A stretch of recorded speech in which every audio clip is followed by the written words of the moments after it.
I can't see a ruddy thing. Somebody has lost an earring. It's please up here. Tim has applied for it, but I've decided not to give it to him. Taranji. Taranji, get up here. You could have left me the pair. You want to do this now? No, you do that. Congress. Please, Congress. Just a short announcement. The York Disabled Workers Co-op invite delegates to visit their stall. We are now producing the best banners in the country. Also, a limited number of Mary Turner badges and good raffle prizes. So if you can go along to that stall and help them out, they're much appreciated. Thank you.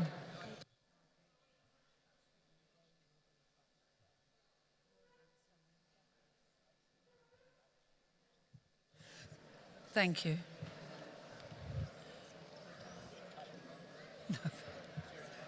No, thanks, babe.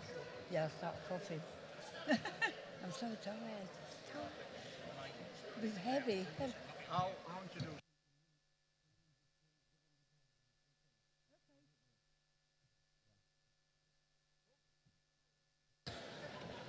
Congress will now go into the President Leadership Awards for Equality. We launched these awards in 2009, so this is the 9th year of recognising the exceptional work of our members in regions and branches. There are 4 categories, with awards given to those who have inspired and championed various aspects of the equality agenda. You will find more details about the winners in a separate document in your wallets. It gives me pleasure to announce the winners of each award and invite them to come up to the platform and collect their framed certificate and trophy. The first one is the most inspirational individual on equality in the GMB are at work, and that goes to David Lascelles of the Midland region for his outstanding commitment.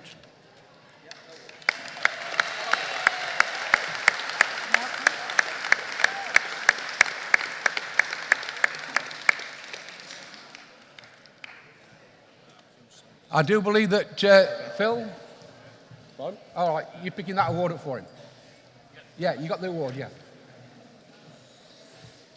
President Congress, Phil Soper, Midlands East Coast Region, accepting the award on behalf of David Lascelles, winner of the most inspirational individual and equality in the GMB for GMB at work and for it.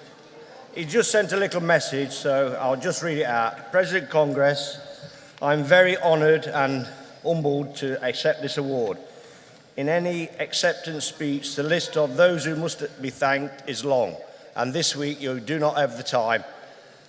But my thanks must go to the President, the Vice President, and to the Andy Worth and his staff and activists down many years in the GMB at the Midland East Coast region, sending you all my best wishes and a successful conference.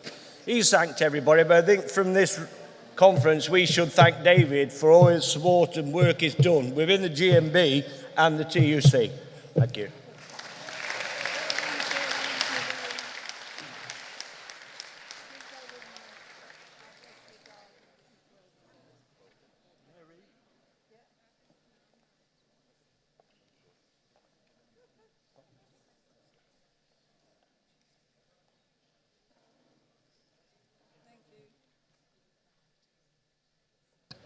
Number 2 is the most inspirational regional equality forum, and that goes to the North West region Equality Forum.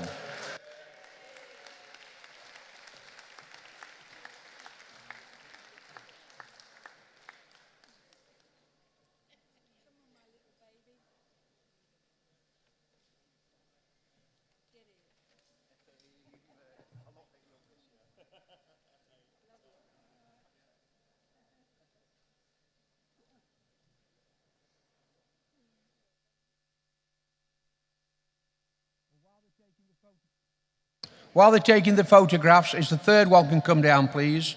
And that's for the most inspirational equality project for organising, and that goes to Yorkshire region for their campaign work on mental health. Whoever's picking that up, can you come forward, please?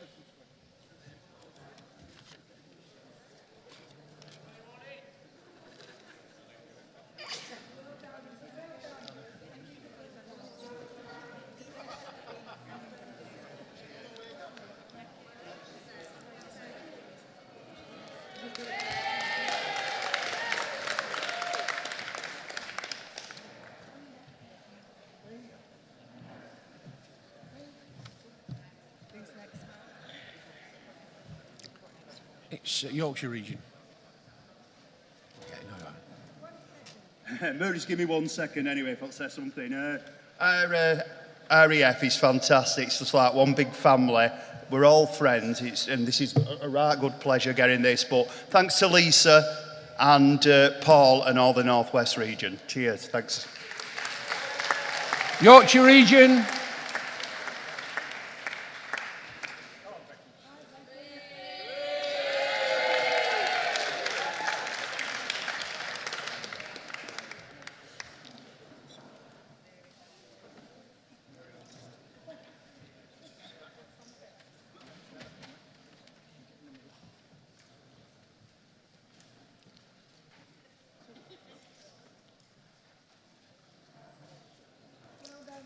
And number 4 for the most inspirational project for making a difference at work, that goes to the London region for their training on mental health work.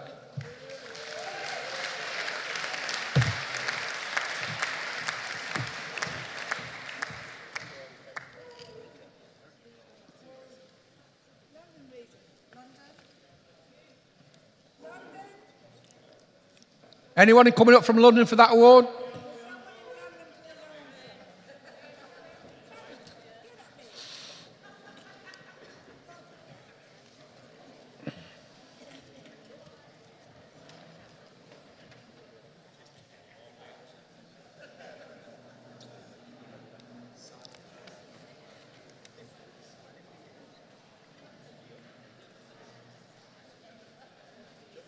Now could we have the winners of the highly commended awards please come to the stage and collect your framed certificates. And number 1 is the most inspirational individual on equality in the GMB or at work. And we've got joint winners on this.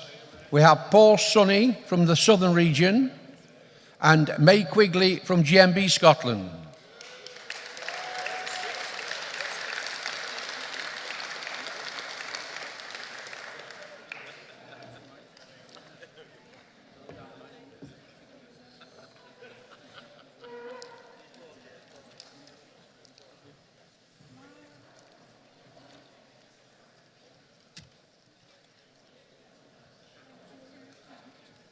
Paul about from Southern.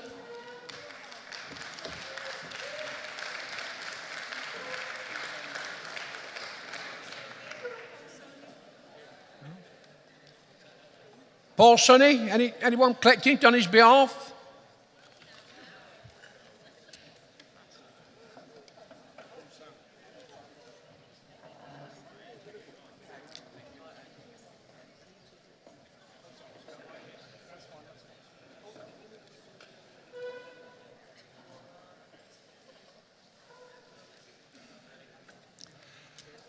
The second one is for the most inspirational regional equality forum, and that goes to the Southern Regional Equality Forum.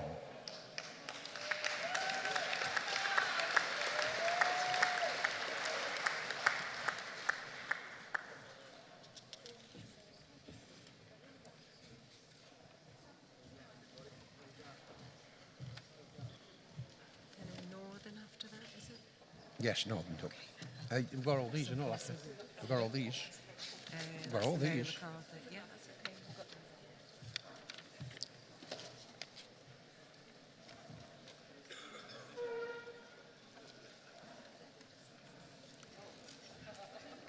And the third one, for the most inspirational equality project for organising, that goes to the Northern region.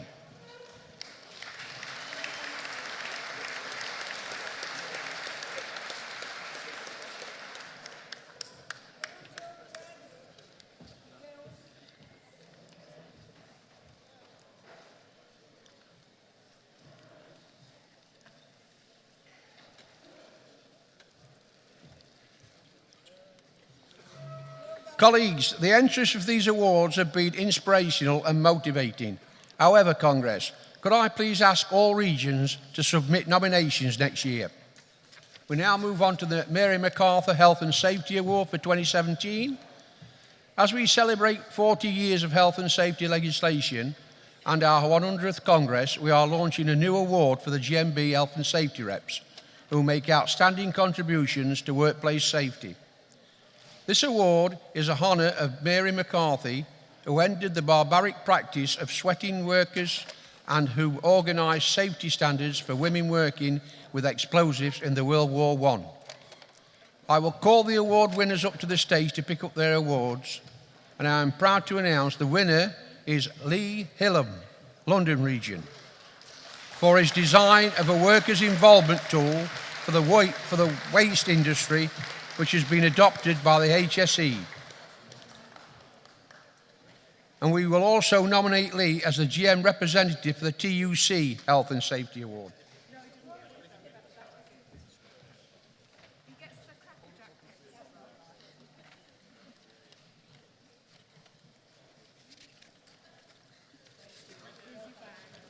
We have two runners-up. The first one is Rob Bergen of Northwestern Irish Region for his work in tackling mental health issues in United Utilities in the face of management seeking to impose a corporate approach to the issue.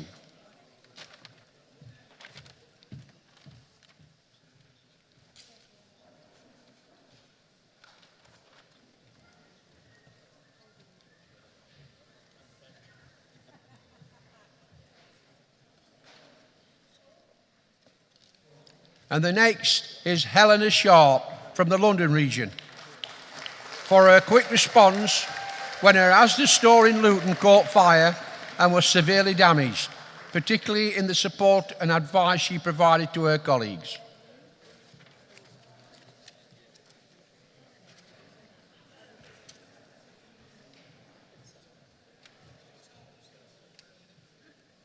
We now move into the Eleanor Marx Award. And it gives me great pleasure to announce the second year of our GMB Women's Award in memory of Eleanor Marx. Eleanor worked alongside Will Thorne in setting up our union and was elected to our executive at the 1891 Congress. I'm so pleased to announce that the winner is Taranjit Chana from the London region for her outstanding commitment in fighting for justice and fairness and for our work in regional and national equality forums and campaigns.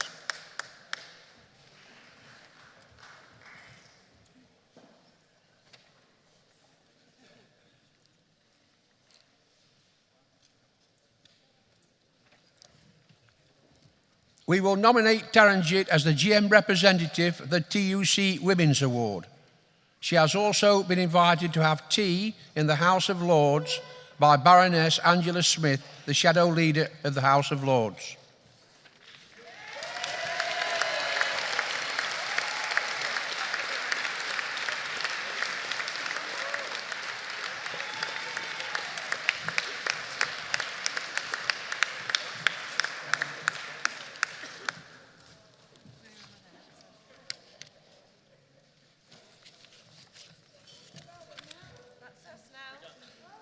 Colleagues, that's finished with all the awards.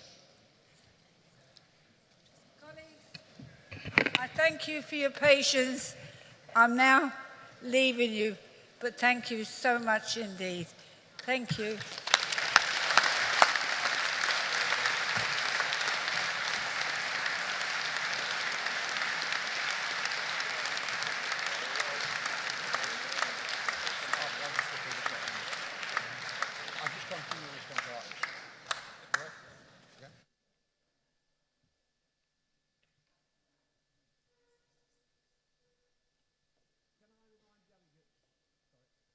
Can I remind delegates that if there are any questions on the accounts, you should submit these in writing to the Congress office by 5:30 today.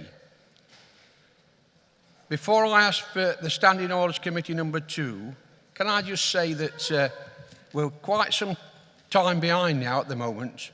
And we've had more red lights this morning than we had in the whole conference last year.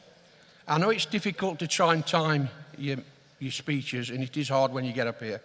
But when you get the red light, if delegates can then just finish by saying, I move or I second, it will be very much appreciated. Thank you very much for your help.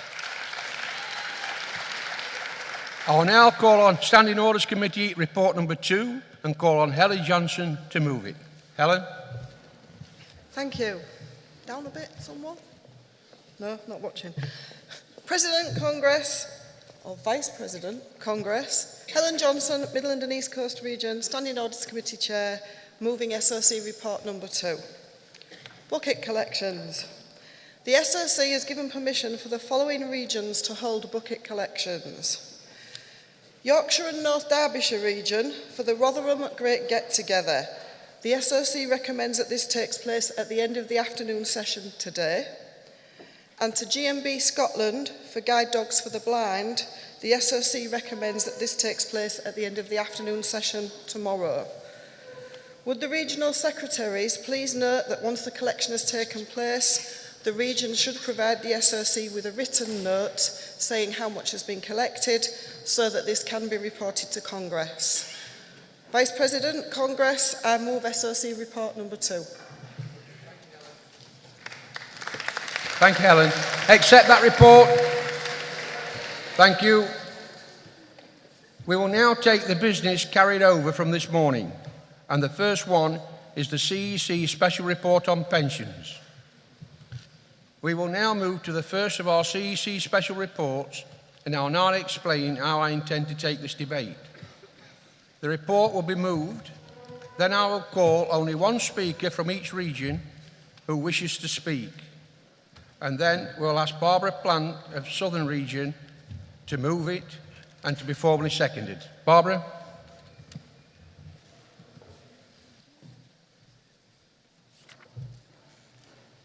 Vice President, Congress, Barbara Plant, speaking on behalf of the CEC, proud to be moving the CEC Special Report on Pensions. And thank you to those regions who have withdrawn their motions in favour of the report. It seems around every corner there is a new challenge for workplace pensions, with employers keen to cut their costs and risk.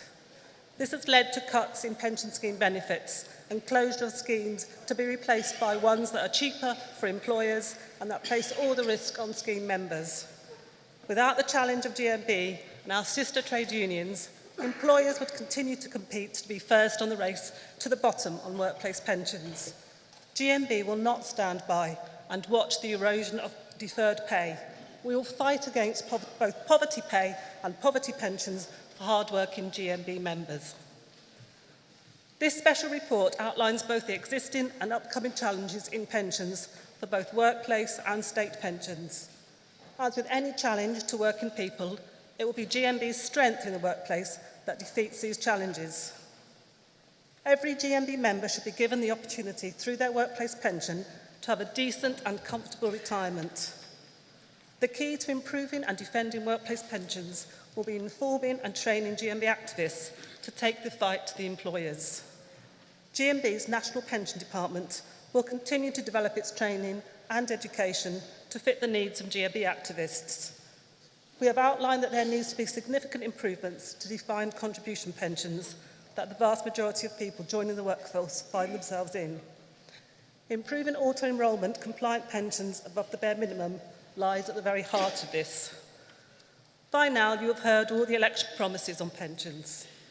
Be assured that GMB will continue to pressure any government on positive legislative changes to enhance and improve workplace pensions. But our ability to do this lies with the desire and hunger from our members for change. As an activist-led organisation, we harness our collective strengths not to merely ask for change, but to demand it. CEC believes this special report outlines the blueprint for GMB activists to continue to lead the trade union movement in delivering for working people on pensions. Therefore, Congress, please support this report. Thank you. Thank you, Barbara. Would Birmingham like to put in a speaker? Can I have it formally seconded first, please? Thank you. Birmingham, a speaker? No? London?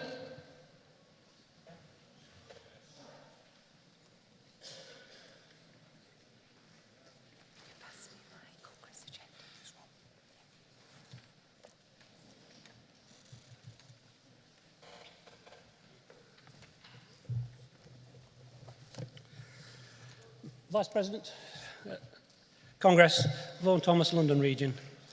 Congress, when many of us started out in our working lives, we entered into a contract with our employers for both employer and employees to pay into a pension scheme. It's a contract, and we expect employers to adhere to it. When there's a deficit in a pension scheme, employers need to make additional payments, but when they don't, trustees are forced to find ways to reduce the deficit by cutting benefits, increasing contributions, or closing the scheme for future accruals. This is not right, it's not just. Especially when the UK's blue chip companies could clear pension deficits with 1 year of dividend payments. There wouldn't be any dividend payments without the many millions of employees, many of whom are our members. Congress, pensions before dividends. I support the CE special motion on pensions. Thank you. Thank you, Vaughan. Midland? Northern? Northwest?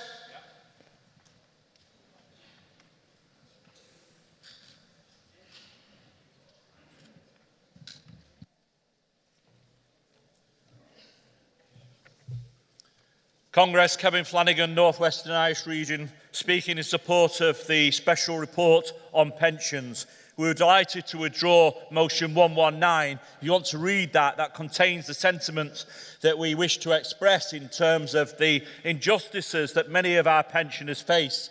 There are over 12 million pensioners in this country. 1 million of those pensioners are aged over 75 and living in poverty. That's the facts. And yet we've got a government and we've got employers who have seen pensioners as the next target for the marketplace to be picked off. They're the only ones they think with money left. They've taken the food out of our children's lunchtime. They've taken it out their mouths at lunchtime. They've now enshackled many young people with debt. They've managed to enslave many adults now in their working lives with low-skilled, poor work. The only target left now is pensioners. The only target left that they want to destroy is the pensions that people thrive on and live on and depend on. I know as an individual facing pensions in a few years' time, I will lose £27 a week because of the opting out clause within the pension payments. I didn't choose to opt out in that way, and I certainly didn't choose to close my pension scheme. That was closed for me by the pension company who got scared when they looked at the fees. We had no choice. So we have a whole generation of people who are now excluded from earning a proper living in pension. It is a disgrace. I ask you to back this report. I ask you to actually support it intergenerationally. This isn't just an issue for pensioners. This is a pension issue for the whole trade union movement. Congress, I move. Don't just support it, action it. Thank you, Kevin. Scotland?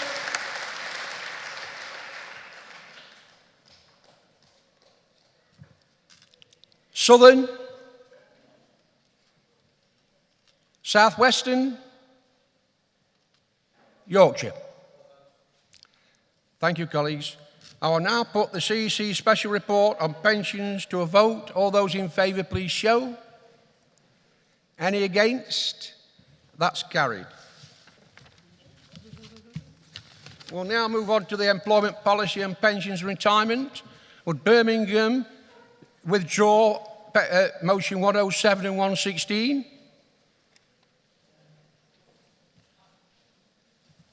Withdrawn? Sorry, what did you say? Okay, fine. Taking speaker down. Oh, sorry, he's down, is he?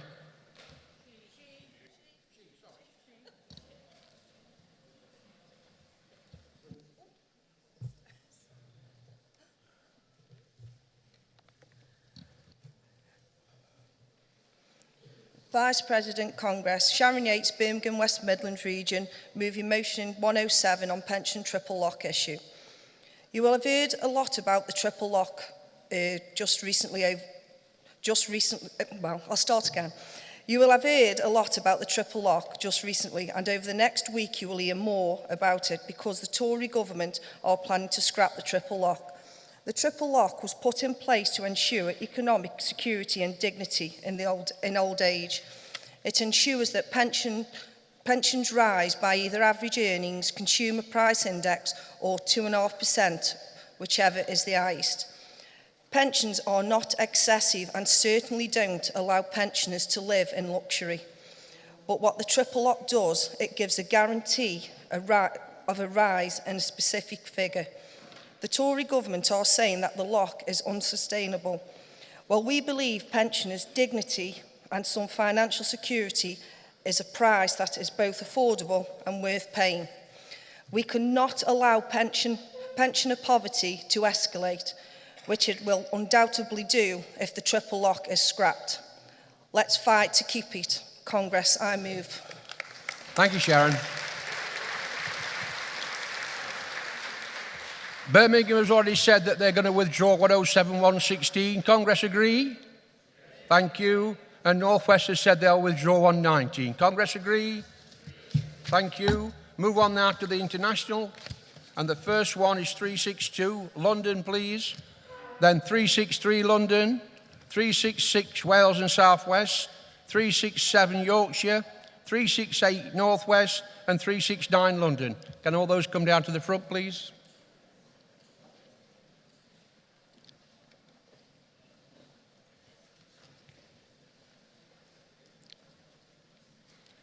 And if you put in a seconder in, can they come down as well, please?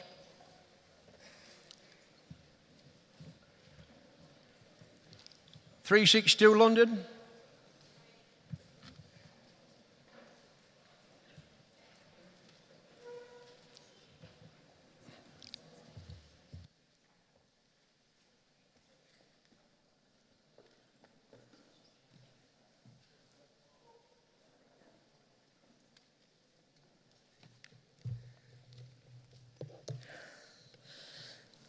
Congress, Zahid Aslam, London Region, moving motion 362 on humanitarian crisis. Congress, I'm sure many of you will be familiar with the aspects of health and safety at work, but what are your rights to protection if you're a doctor or healthcare personnel working in a conflict zone or war environment? International humanitarian law and the Geneva Conventions specifically prohibit military attacks on medical personnel and hospitals.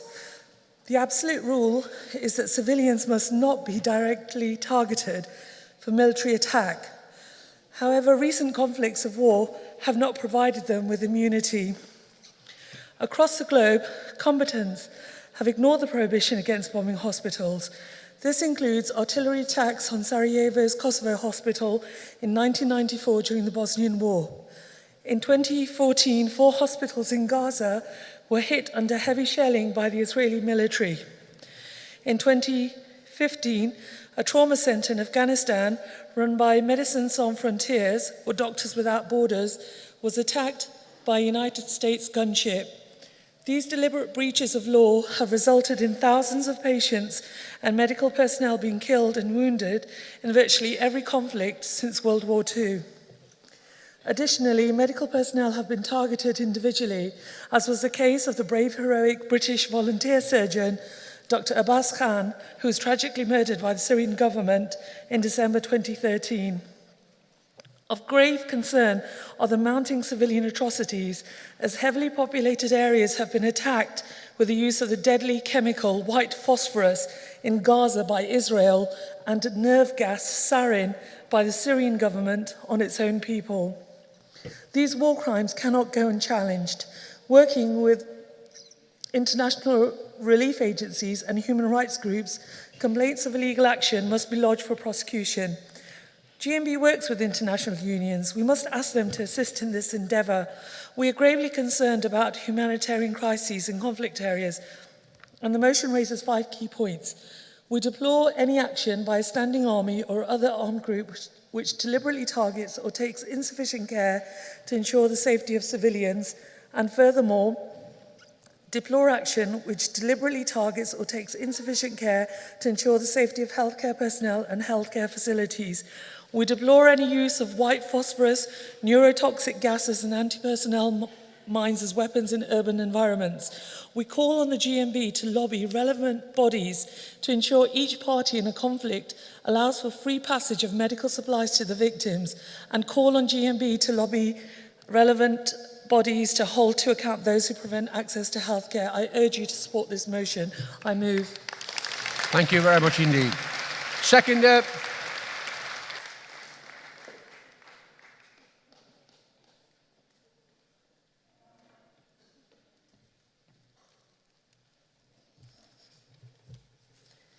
Kim Hendry, London Region, seconding motion 362. Congress, last night, Londoners experienced the horror of the third terror attack on UK soil in 3 months. There's still much we don't know about what happened, but what we do know is that the rapid response of the medical personnel will have been essential in saving lives and preventing worse injuries. Congress, millions of our brothers and sisters living in war and conflict zones around the world face this kind of terrifying, traumatizing violence on a regular, even daily basis, and the doctors, the nurses and the ambulance workers who are desperately trying to save their lives in these emergencies are themselves, as Zahida said, increasingly subject to attack, deliberately targeted by both state and insurgents in direct contravention of one of the oldest principles of international law, that even in war, hospitals must be treated as sanctuaries and health workers must be left alone to do their job of saving lives and tending the injured. Last year, the World Health Organization counted 302 such attacks on medical personnel, including one cited by Zahida. By far the largest culprit is Syria, but many other countries are also guilty. In response, the UN last year passed a resolution reminding all combatants of this rule of war and calling on them to prosecute. 1 year on, their resolution has made no difference whatsoever, and they've been strongly criticised for making no effort to implement it. The problem is that the world's most powerful countries, including the 5 permanent members of the Security Council, including the UK, aren't willing to enforce international rules of which they and their allies are breaking. Congress, the causes of these horrifying trends are complex, but it is blindingly clear that until governments, including our own, adopt a genuine, principled, ethical foreign policy, the UN resolution and the long-standing humanitarian law that enshrines will remain just words on a paper. Congress, I second. Thank you, Kim. 363, mover.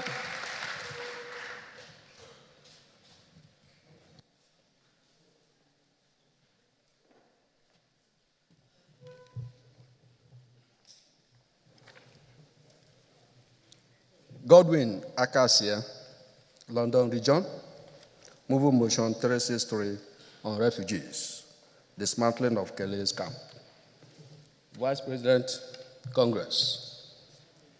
This motion calls for Congress to support the refugees following the dismantling of the Calais camp.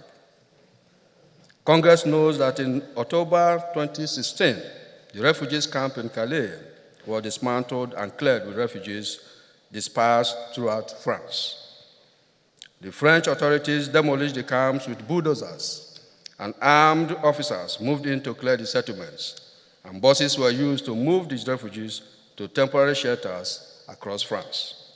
The tents, makeshift restaurants, libraries, and even places of worship were not spared in the demolition. The real situation and current plight of the refugees are not being reported properly. It's only through the voluntary organizations on the ground in Calais that we learn many of the refugees are not even housed in shelters, but are on the streets, sleeping rough. Today, we hear that the number of refugees in and around Calais is beginning to build up again, 6 months after the camps were demolished. There are laws being implemented persecuting anyone seen helping the refugees, with even the Calais mayor banning distribution of food to migrants. The conditions of the refugees is so much in desperate position now than it was when the settlements were in Calais. Many do not know where they are. Some have lost contact with their families and friends. There's no clear information on the unaccompanied child refugees, who they are and who is caring for them. They face the possibility of deportation, even when their claim for asylum fails. They equally face the risk of sexual exploitation, especially the female child refugees. Congress, we know that everyone should not and cannot close their hearts and arms to these desperate refugees. They did not choose this condition. They are just caught in the crossfire. They are innocent beings caught up in the web of adult world politics and politicking. This is really sad. Congress, a trade union is first a humanist organization campaigning for labor, political, economic, and social justice, not only within the particular country, but across the world at large. It campaigns for a fairer society, a fairer world. The refugees crisis is indeed a real humanitarian crisis. It calls for social justice. It is indeed a union issue. We therefore call on Congress to work with organizations in Calais and through the French authorities to offer support and solidarity and spotlight, campaign for or call attention to the plight of these vulnerable refugees. Congress, support this motion. I move. Godwin. Thank you. Seconder.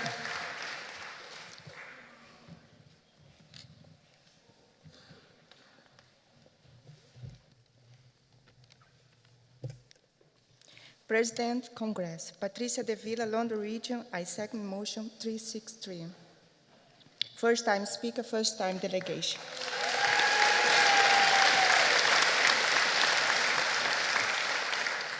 I would like to ask for the help of the GMB in order to raise awareness of the refugees, because it's hard to imagine how our future will be when today we have thousands of people who are losing their lives and people who are losing their homes by war in the most violent way, without the access to basic human rights and without any psychological help which they might need because of they have to witness.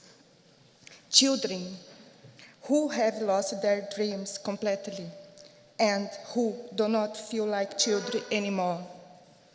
If we leave them there, they may even grow up.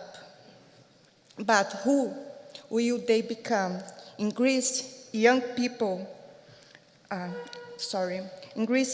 refugees are forced to live in the streets, and they need to go into prostitution. And some even need to sell their organs because they lost their family and don't have the money for food, and they don't have people to care about them.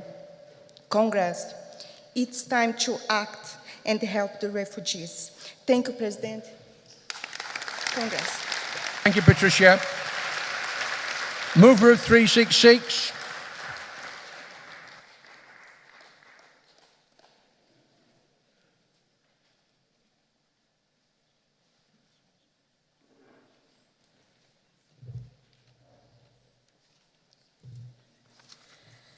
And Leader Wales and the South West Region, moving motion 366. Chair, Congress.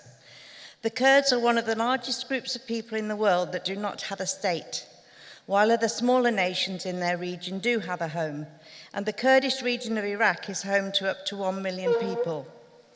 Any country should have the right to have its own homeland if it can stand on its own feet, demonstrate democratic credentials, and have respect for other minorities.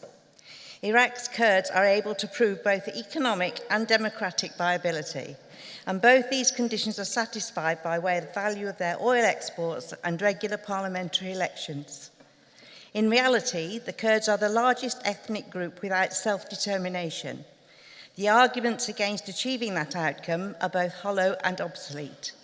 The US and British governments remain opposed to self-rule on the basis that this could destabilise the already volatile situation in the Middle East. The time has come when the Kurds should be given the form of government that they want for themselves, instead of being ruled by others. Countries should be created by reference to the wishes of the people living there, not by the dictate of others. The Kurds have played a significant part in influencing regional developments, fighting for Turkish autonomy, and playing prominent roles in the conflicts in Syria and Iraq, yet they have never obtained a permanent nation state. For too long, Syria's Kurds have been suppressed and denied the most basic of rights. Land has been confiscated and political leaders arrested. In Iraq, Kurds have faced brutal repression despite enjoying more national rights than those living in neighbouring states. Whilst a homeland which fully unites the Kurdish elements of Turkey, Iran and Syria, as well as Iraq, may remain a dream, at least Iraq Kurdistan has shown that it can build an effective and new nation state. The case for self-determination is an overpowering one and has to include the right to freely determine political status, pursue social, economic and cultural objectives and manage their own resources. My region takes the view that in an ideal world the Kurds should have independence if they want it, just like every other nation.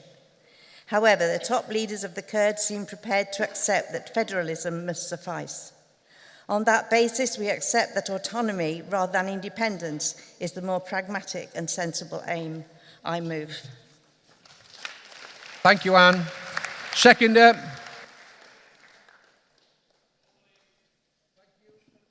Move on now then to 367.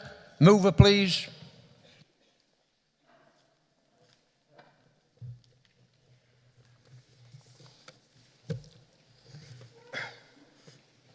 McArthur, Yorkshire and North Derbyshire region. First time speaker, first time delegate. Thank you. Moving motion 367, stop British bombs falling on Yemen. Vice President, Congress and visitors. Yemen is one of the Arab world's poorest countries. Since March 2015, it has been embroiled in a civil war which has devastated the country and led to a humanitarian crisis that rivals, if not surpasses, the Syrian crisis. According to the UN, approximately 5,000 civilians, many of them women and children, have been killed and many more thousands injured by Saudi Arabian-led forces using bombs manufactured in Britain and sold to them by the British government. Since the start of this conflict, the British government has sold over £3 billion worth of arms to Saudi Arabia. There have been many clear violations of international law by all parties in this conflict, but the fact remains that Saudi Arabia is a British ally, and that ally is killing children and bombing hospitals and schools. This has been confirmed in a letter I have from Tobias Elwood, who says that the British government regularly raises the importance of compliance with international humanitarian law with the Saudi government, but goes on to say that the Saudis have the best insight into their own military procedures and conduct their own investigations. He goes on to say that the Saudis have published 13 reports into incidents, that there have been recommendations to improve procedures. This was in December 2016. In February 2017, a funeral was targeted by Saudi forces and 9 women and 1 child were killed. We recognise that the arms trade is a very lucrative business and that the GMB have members who work in that business, and nobody is calling for an end to the arms trade. But we cannot ignore international law, which states that arms sales can only legally proceed if Britain guarantee that they will not be involved in human rights abuses, and they cannot. This is a national disgrace and a shame on our country. Please support this motion, Congress. I move. Thank you, Mark. North West has told us that they are willing to formally move and second 368, so we now move on to 369. London region to move.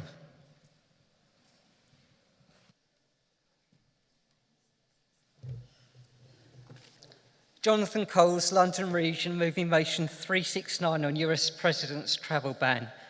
Vice President, Congress, this is the motion to trump all others. In January, Donald Trump issued an executive order unilaterally banning entry to the US from 7 majority Muslim countries. After this was ruled illegal, he then sought to override this by issuing a new order on March the 6th. This one omitted Iraq from that list. Again, a temporary restraining order was issued by the courts on the basis that it is illegal, as in its effect a Muslim ban.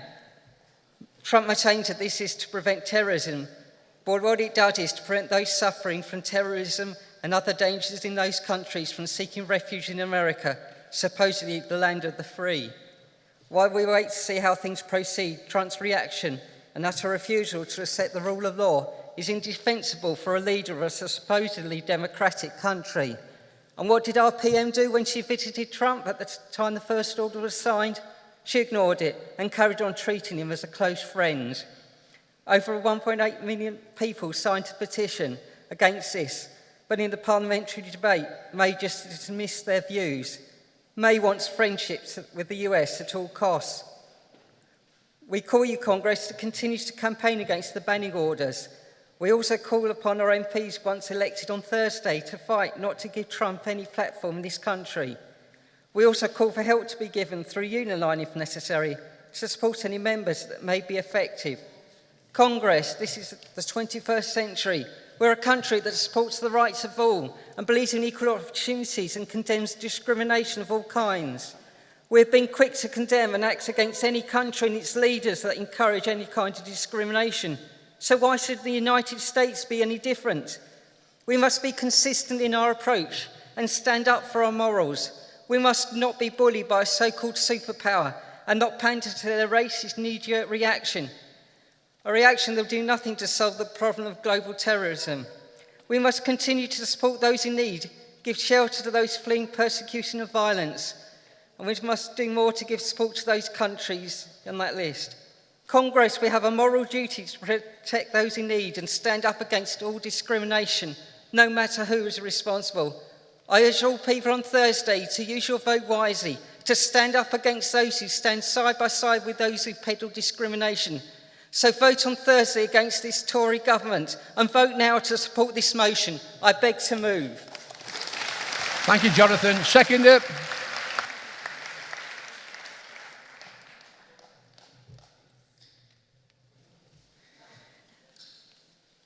Vice President Congress, Sarah Hurdy, London Region, seconding motion 369. I think the easiest way is just to spell it out. So when I think of Trump, I think of T for toxic, I think of R for racist, I think of U for unattractive, and I think M for Muslim hater, and I think P for polluter. Congress, we must support the travel ban. I second. Thank you, Sarah. I now call on Margaret Gregg from the North Western region to give the CEC qualifications. Margaret. Thank you, Malcolm. North West and Irish region.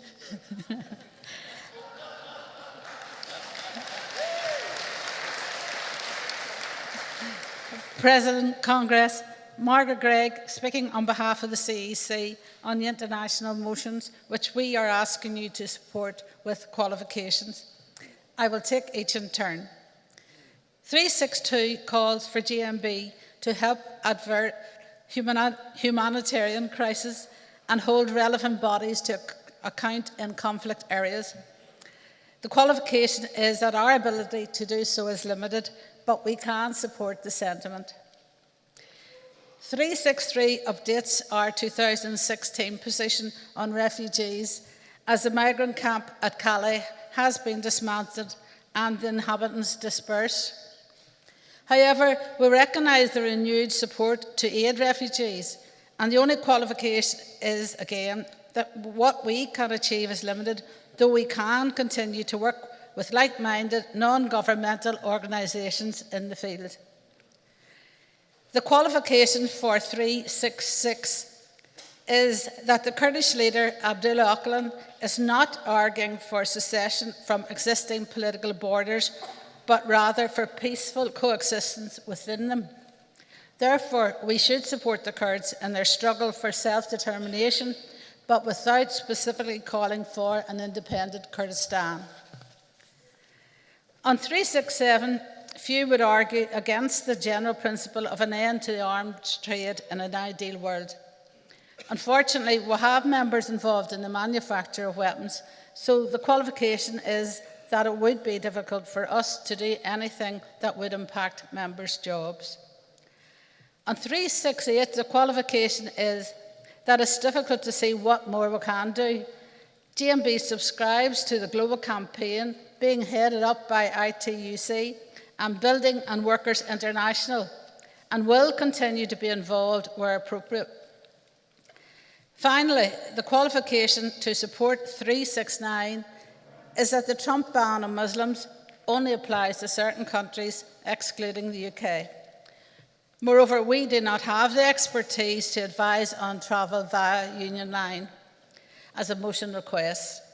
That remains the responsibility of the Foreign and Commonwealth Office. In conclusion, I would ask you to support motions 362, 363, 366, 367, 368 and 369 with the qualifications I have outlined to you. Thank you.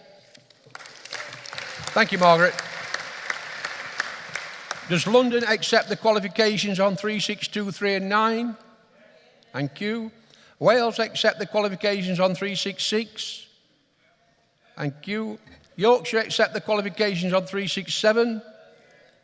And North West accept the qualifications on 368? Thank you. I will now put these motions to the vote. 362, 3, 6, 7, 8 and 9. All those in favour, please show. Any against? That's carried. We now move on to the industrial and economic policy of the public services. Can I ask 181, Wales and South West, 182, Wales and South West, Composite 15, Scotland to move in second, 187, Scotland, please move to the front.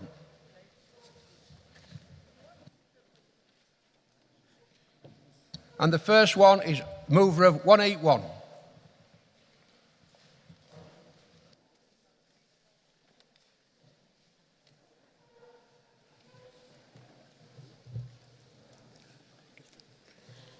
Maxine Butler, Wales and South West, first time delegate, first time speaker.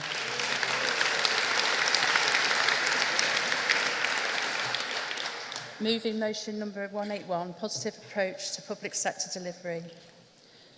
Congress, another motion from my region explains how our government in Wales has resolved to repeal those parts of the Vindictive Trade Union Act which apply to Wales and public services. Here in Wales, we have taken a fundamentally different approach to industrial relations compared to that practiced by Westminster Government. The concept of social partnership working is firmly founded upon a recognition by government that the work of trade unions is valuable and a respect for the rights of those workers that they represent. It is commendable, therefore, that the Labour Welsh Government is prepared to stand in opposing the Act for the rights of our members in devolved public services. The political dominance of Welsh Labour since devolution in 1998 has seen a real commitment to public service provision and employment, and this policy has been channelled through a social dialogue arrangement with both trade unions and employers. Just two examples of Welsh initiatives in the area of equalities promotion illustrate how government has been supportive of equality at the workplace in Wales. Firstly, the funding of a trade union equality network project officer based at the Wales TUC, which has led to in excess of 300 leave equality contracts being established in an increasing network. Secondly, and because of inability to pass legislation itself to provide statutory facility time, Welsh Government has encouraged employers to enable equality representatives to carry out their roles effectively by allowing sufficient facility time. It is clearly the case that equalities initiatives are more likely to succeed with employer support, so Welsh Government has played a valuable role in intervening to facilitate dialogue between employers and trade unions. How this approach contrasts with the stance of Westminster, where the state has consistently rejected partnership solutions since as far back as the 1970s. Simply talking about partnership and employment isn't enough. Instead, it is necessary to provide day-to-day support to our representatives in workplaces. When we talk about partnership, it's crucial that our members understand what it means, but also are able to perceive the benefits it can bring to them. What partnership is not, Congress, is some kind of phony industrial relations where GMB kowtows to the employer. So we have this important belief that the public sector in Wales can become an exemplar of best practice in the sphere of employment, generally and equality specifically. Congress, the benefits in devolved government departing from the market-based obsession of central Westminster and implementing a social democratic style of industrial relations is beyond argument. Congress, Best practice must be shared and extended and must include England too. I move. Thank you, Maxine. Seconder.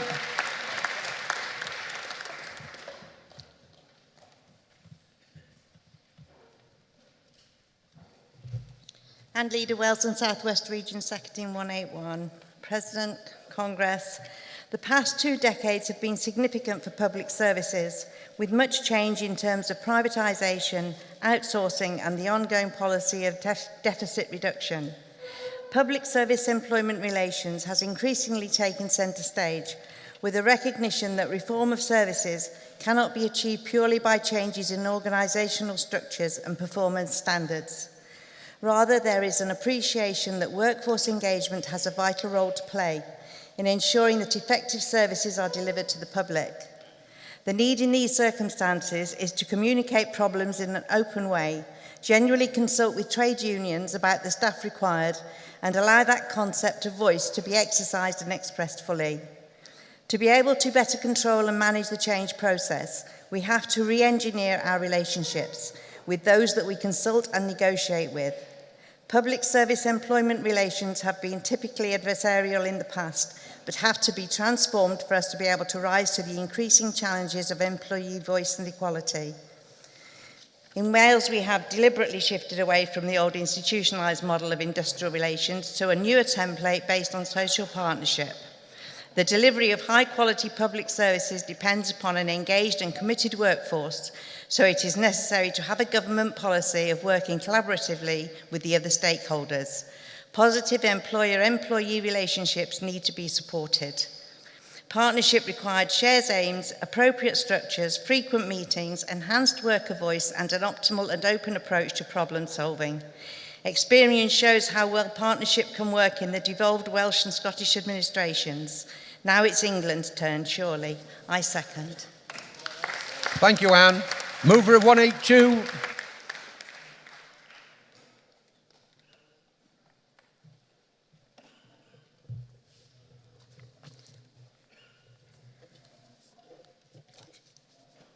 Hugh Workman, Wales and South West Region.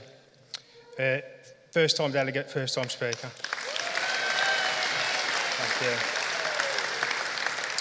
you. Moving motion 182, ethical procurement. Vice President, Congress. As we know, too many employers in this country lack responsible governance and ethical values. Outsourcing and competitive tendering has introduced many of them to the public sector, often impacting badly upon service users and sometimes undermining the services themselves. The public sector must set out to these private providers the ethical standards expected of them, and then incorporate these standards into mandatory requirements for those who bid for public sector contracts.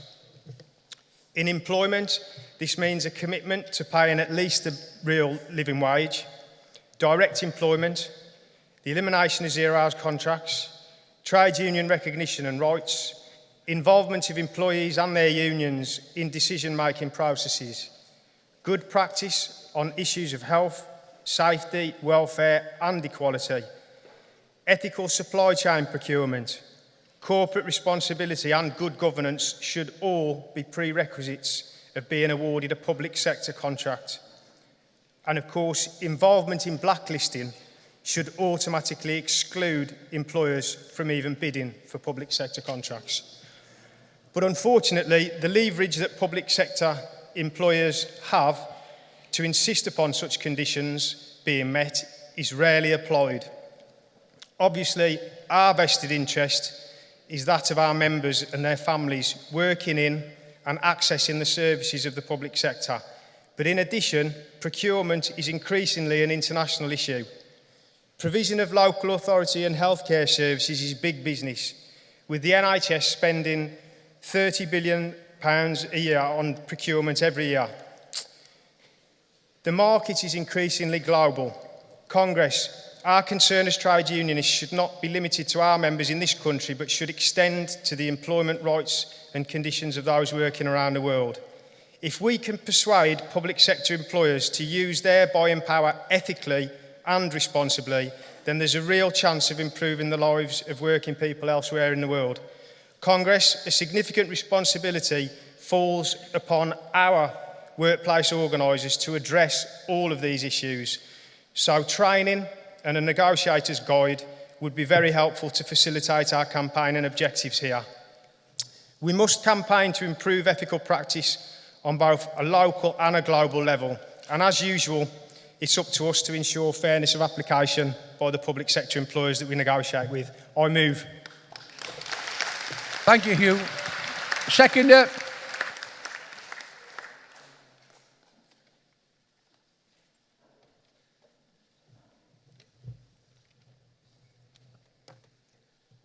Maxine Butler, Wales and South West Region.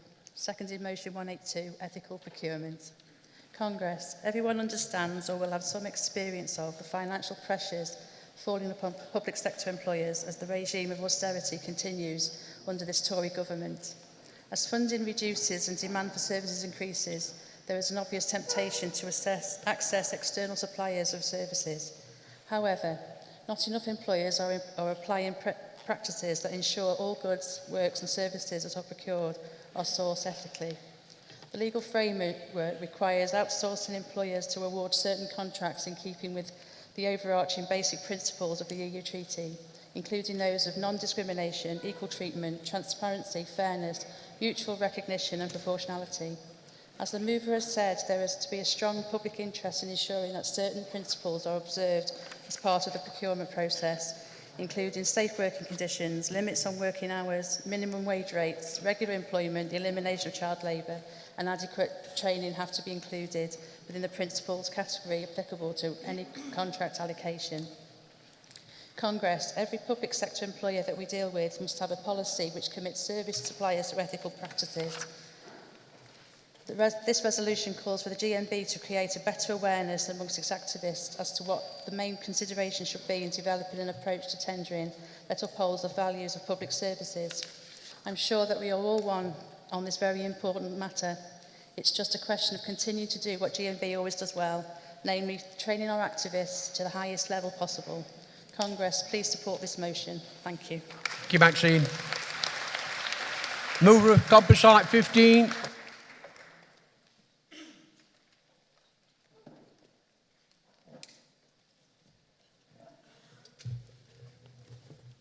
President, Congress, Annette Riley, GMB Scotland, moving Composite 15, exposing Scotland's austerity shame and communities fight back. Congress, this government's austerity programme doesn't just mean reducing the amount of money it spends on public services, the NHS, schools and fair wages. It means making cuts whilst also reducing the tax it collects from the big corporations and the super rich. It means tax cuts for the rich, wage freezes, or benefits cuts for the rest. That's a political choice made by a Tory government looking after its own. Congress, austerity isn't something that we have chosen for ourselves. It isn't our choice to live with less money, a lower standard of living and cuts to vital public services. It isn't our choice for schools to be crumbling, hospital waiting lists to be rising and the wages of the public sector workers to be frozen. It is a political choice by the government of the day. Their choice is for the most vulnerable citizens to carry on paying the price of the global financial crisis. In Scotland and the Orkney Islands, we are under no illusion that the blame for austerity lies with the UK government. But just as the UK government made the political choice to impose austerity, so have the Scottish Government and the Orkney Islands Council made a political choice to embrace that austerity. To their shame, these Scottish politicians claim to have progressive values, whilst their policies have been to impose savage cuts. They do not need to do this, they choose to. They choose to know that, knowing this is the inevitable effects, job loss, working pressure increased and terms and conditions decimated. This is nothing less than political hypocrisy. This is shameful to claim to be against austerity and then chose to implement the savage cuts. Congress, GMB Scotland says that this kind of posturing without principle has to end. Crocodile tears and hand-wringing will not wash. The Scottish Government has no choice than to do something different. It has the powers necessary to make different choices, to stop the council cuts, to defend the services, to protect the jobs and to build communities rather than destroying them. GMB Scotland's campaign to expose Scotland's austerity shame is an activist left campaign that is calling for these politicians to account. We believe that the Scottish Parliament and the councils like Orkney Islands Council can and must reject austerity, not in words but in deeds. This is something which all Scottish workers deserve, and we will continue to fight for it. We will continue to expose and shame the guilty Scottish politicians and hypocrites until they abandon their austerity policies that cause so much damage and despair. Congress, please support the composite. Thank you, Annette. Seconder.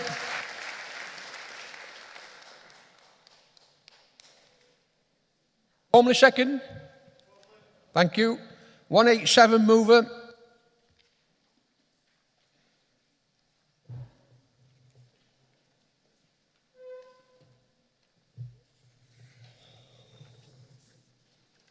Vice President, Congress, Jim McArthur, GMB Scotland, moving motion 187, the end of 1% pay constraint within the public sector. Congress, the treatment of hard-working public sector workers by recent governments has been an absolute disgrace. Any politician with a shred of decency would stand up for the public sector workers, not use it as a punch bag to satisfy their fetish for cuts and austerity. I sometimes wonder what world these politicians inhabit. Is it one where children have to be fed, taught and looked after at school? Is it one where the elderly need to be cared for in their homes or in residential care? Is it one where bins need to be emptied, roads maintained and streets cleaned? Or one where sick people need to be transported to hospital appointments or need an ambulance in an emergency, or need to be looked after in hospitals by caring NH staff? Or one that needs civilian workers to support the armed forces and those who defend our country? And is it one where the workers who do all these jobs, who deliver these services and work ever harder as cuts bite and bills have to be paid and children to raise? It seems that the government ministers don't live in the same world as us. They simply don't have a clue about what we do and how hard we struggle to make ends meet. Congress, if they had the slightest idea, we wouldn't be facing yet more pay restraint. We're expected to work harder and harder and only rewarded with insulting pay increases. Inflation is currently running at 2.7%, hitting everyone on low and middle incomes in the pocket. The longer that this 1% pay cut has been in place, the more our earnings have lost their value. GMB has estimated the average loss suffered by public service workers from this unjust and unfair pay cut is £3,300 each year. This has got to stop. Public service workers must not continue to bear the brunt of austerity. Labour has committed to ending the public sector pay cap, and all parties must follow suit. We need a government that values public services. We need a government that values the people who deliver them. Congress, our public service members need and deserve a decent pay rise after far too many years of pay constraint. Please support this motion. Thank you, James. Seconder.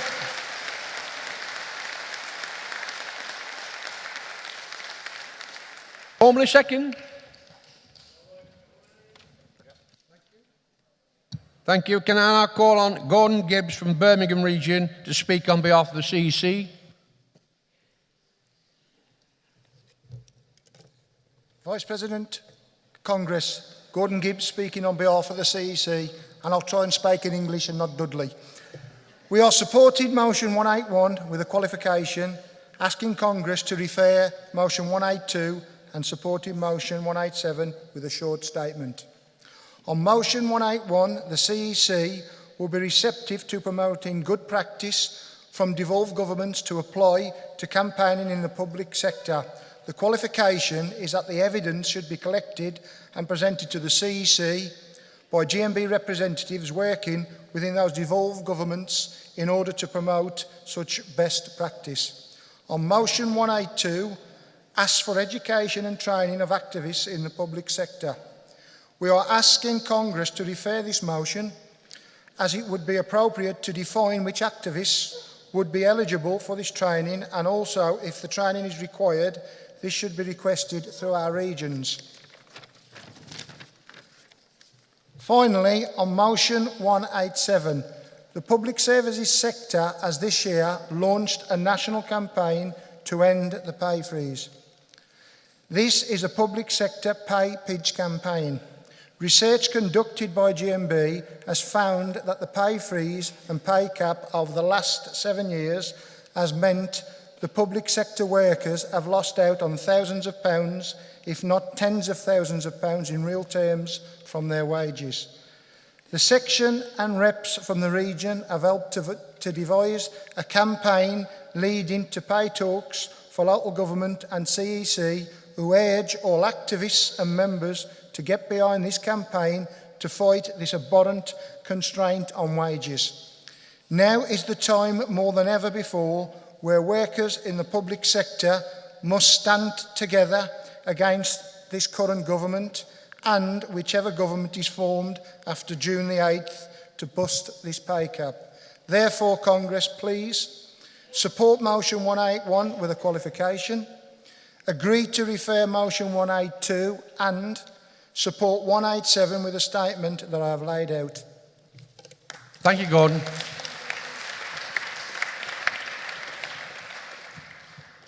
Wales and South West accept the qualification on 181. Wales and South West accept the reference on 182. And Scotland accept the statement on 187. I'll now put these to the motions to Congress.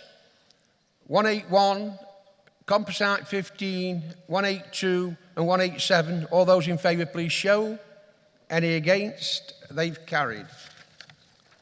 Could I now call upon motions 195 Southern, 196, 7 and 8 Yorkshire, 199 Scotland, 200 London, 202 Birmingham and 204 Wales and South West to come to the front, please. And if they've seconders, can they come as well? And can mover of 195 come to the rostrum?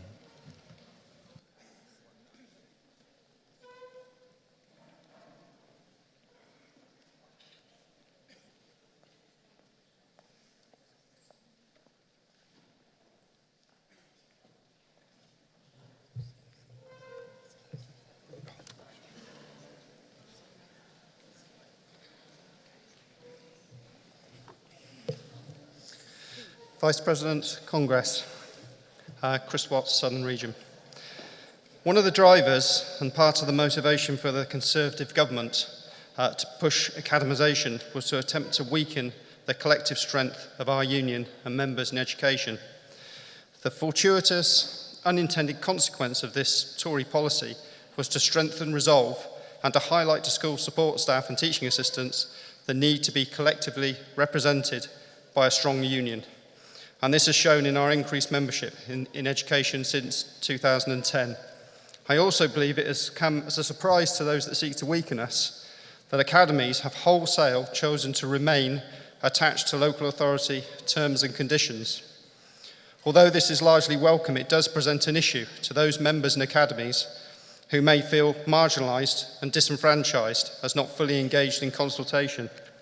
All too often, academy management appear content not to engage and accept local government collective agreements without understanding their legal obligations to consult. And we must not be content to choose a path of least resistance, ensuring that we are a constant reminder of the rights of our members in academies as well as state-maintained schools. This motion seeks to remedy this disenfranchisement, and I would ask for Congress support of motion 195. Still on a green light, and I move. Thank you. Thank you, Chris. Seconder.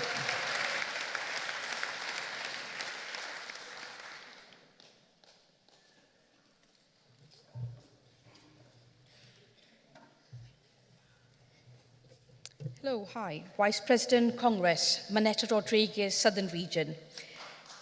This motion simply places emphasis on creating a route to attaining collective bargaining status for staff working within academies that are following local authority terms and conditions. This would ensure that their rights are reflective of those exercised by staff members already employed by local authority schools. Delivery of services by staff, irrespective of whether they're employed by local authority schools or academies, would maintain the same goal of actually educating our children, who of course will be the future. And so I actually would like to second this motion and would seek your support on this. Thank you. Thank you, Minetta. Mover of 196.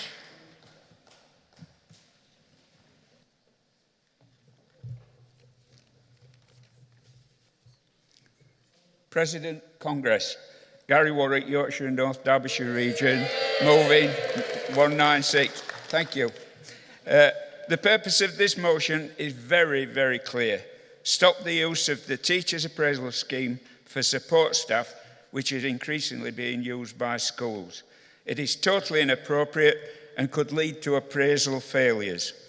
The GMB National Schools Committee is keen that the use of teachers' appraisal schemes should not be used for support staff.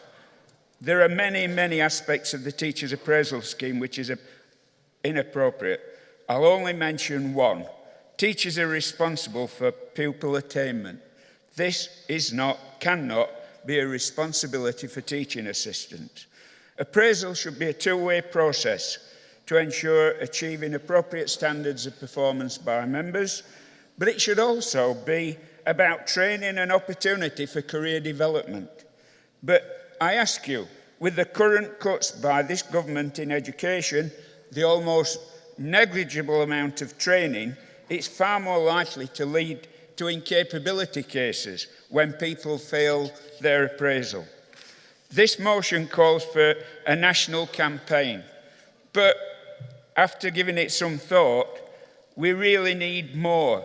We need the reintroduction of the School Support Staff National Body to ensure that we've got statutory pay, grades, conditions and working practices for school support staff. The risks to jobs by the use of inappropriate appraisals are far too great without statutory backing, especially given the increasing number of academies where there is very little accountability and where the risk is so great. Please please accept. Thank you, Gary. Seconder. Thank you. Can I have the mover of 197?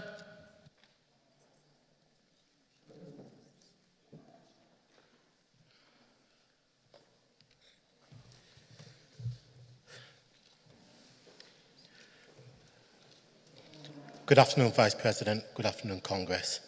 McArthur, Yorkshire and North Derbyshire region. Moving motion 197, two-tier approach to disciplinary and grievance policies. Should a school treat every employee the same? Shouldn't equality at all levels equate to all staff regardless of their position? I've been to many investigations supporting support staff where allegations have been made against them. In some cases, the support staff has been suspended or moved to a different environment while the investigation is taking place. I am not arguing that where there is a safeguarding issue, putting pupils and other staff in danger, that the support staff shouldn't be moved. But my argument is that where there's complaints made against a head teacher, it's either brushed under the carpet or no formal investigation is taking place. Take, for instance, one of my members puts in a grievance form. HR is quick to get in contact, and that's why this member didn't try to resolve it a different way. But when you think about it, when someone is a victim of bullying and harassment, how could mediation be discussed to resolve this issue? HR then requested a meeting to resolve this outside the grievance. The member agreed, but when the member decided to contact HR for an update, the HR turned around and said that they're still trying to form a meeting with HR. Sorry, with head teacher, I do apologise. even though the member stated in the email that the harassment still continues. I'll give you another case. A member has previously been off with work-related stress due to their teacher. When a member of staff returned to work, the bullying and harassment also continued. The member is now off sick again, but prior to going off sick, the member requested special leave to go out on holiday to a child's graduation abroad. They haven't seen their child for a number of years and requested additional days to travel, this was to include their child's graduation and also the additional dates. This was declined by their teacher. The request was from Thursday until Wednesday, when they would return to work, when actually,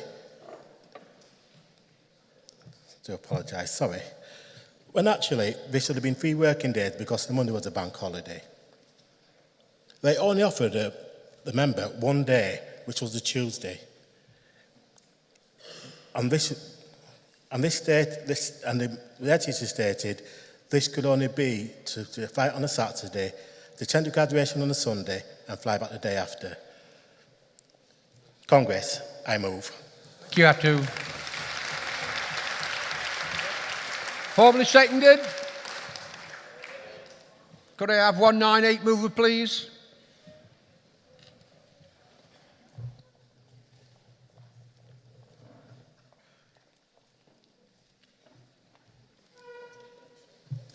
Vice President, Congress, hello, hello. My name is Michael Hinchliffe from the promised land of Yorkshire and North Derbyshire region. And this afternoon, I'm moving motion 198, which is the institutional bullying of support staff in our schools. Now, this potentially was going to be one of those controversial ones, because I was moving this with the support of my family, the great region of Yorkshire and North Derbyshire, but until yesterday without the support of the CEC. Hot news off the press, however, is that the GMB elders have now relented, not wanting to take on the gladiator, and are now supporting the motion with a qualification. So whether you're educating Yorkshire or other locations throughout the UK, our school support staff are the champions of our education system, but they face a barrage of bullying and abuse on a number of different levels. A number originally entered this profession as volunteer mums assisting in schools, and all they wanted was a bit of dignity and respect. On the surface, they seem to be keeping up appearances, but underneath, the resolve is being broken by the physical and verbal abuse from parents and their offspring. They often need a minder to protect them. In some circumstances, the role has been extended over the years. They're expected to be experts in every field, including toilet training, self-defence, conflict resolution, and socialisation of both the children and the parents. They're often forced to take on the classes when teachers fail to appear with little or no notice at all. If that were not bad enough, they get little support from the academy heads, which are now known as business unit managers, which is BUMS for short. When they raise issues, they get little tea and sympathy from these ayatollahs and are told to get on with it or get another job. Attitudes of this sort of now forcing our school support staff to leave in droves, and if we fail to address this countdown, it will have a number of devastating effects on the next generation, and remember, they will be working to pay our pensions. This motion calls for these school bullying ayatollahs to be identified and appropriate action taken to eradicate this institutionalised abuse of our members. The GMB has a proud tradition of standing up for the weak and the vulnerable in society. We are the voice when people are suffering, and we are the current batch of the workforce police that need to carry on that great tradition. We're at a crossroads, and we need to act now, because if we pass the tipping point, it may be too late. If you look back in history, it's littered with examples of where good people did nothing. Despicable behaviour went on unchallenged for years. Look at Savile, he ruined the lives of so many. We all wanted to be in Gary's gang in the 80s until we found out the real gang and what was happening in Cambodia. When an Australian guy wrote a song about the abuse of a kangaroo, we all bought it and took it to number 1. What about poor old Skippy, I say? Worst of all was the lack of action when young people were being trafficked and abused nationwide. Police and various councils turned a blind eye for years. Gladiator, please wind up. I move. Thank you.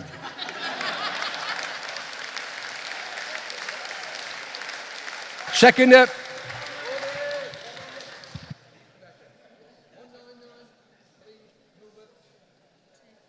Mover 199, please.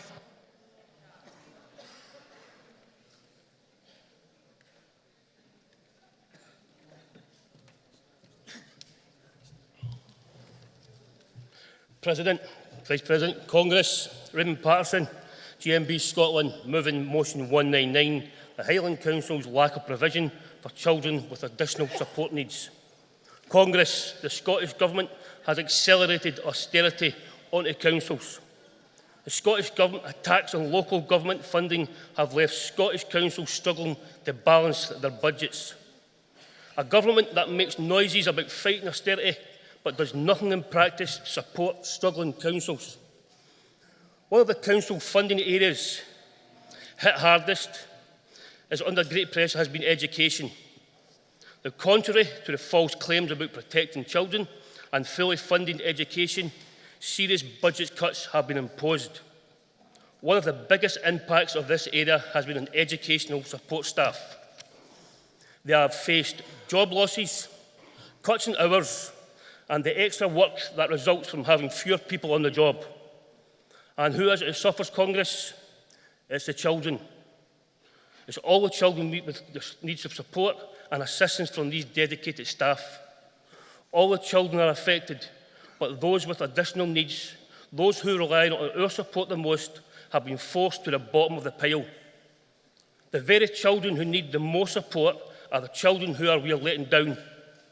Not because the support staff don't care, and not because the teachers don't care, and not because the head teachers don't care.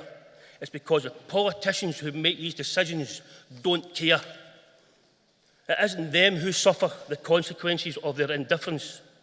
Congress, our children didn't cause the financial crisis. Our children are the victim of it. As these savage cuts to the council's funding seriously affect the quality of their education. Our children deserve better, and our children deserve the best. Congress, in one of the wealthiest nations on earth, our children have the right to a high-quality education and to be supported and cared for in school by an adequate number of staff. Anything less is a disgrace. We must keep up the pressure for a fully funded education system. And please support this motion. Formally seconded. Mover of 200, please.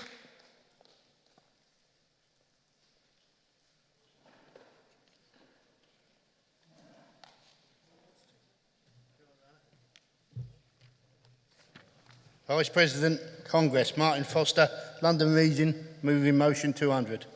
Congress, this is not a subject that has never been brought to Congress before. However, it is a problem that has and continues to grow and intensify. Every day, our schools are having to accept and deal with children that have very serious medical needs. This means someone in the school has to take responsibility for the administration of the medication. And in most cases, this does not mean just giving out the odd tablet or two to a child here and there. In fact, in many cases, it now means undertaking far more complicated processes. Congress, these processes were once undertaken by nurses employed by the school and only stopped because of the savage cuts to our education system made it financially impossible for schools to employ them.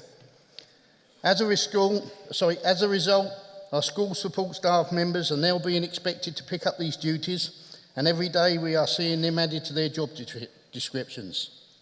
Then, if they refuse to undertake any form of medical administration, they are bullied, harassed, intimidated and made to feel guilty in order to force them to take the responsibility on. Congress, this has to stop, and GMB needs to intensify its campaign to make it so. Our hard-working support staff members should not be bullied and made to feel guilty for not undertaking duties that in truth should be carried out by a nurse. Therefore, we call upon GMB to intensify its campaign and force the government to provide schools with better funding, which includes the monies needed for them to employ nurses again. I move.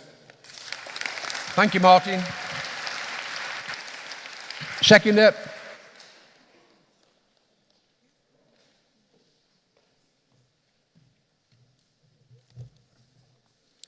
Vice President, Congress, Nicola Clouden, London Region, seconding motion 200.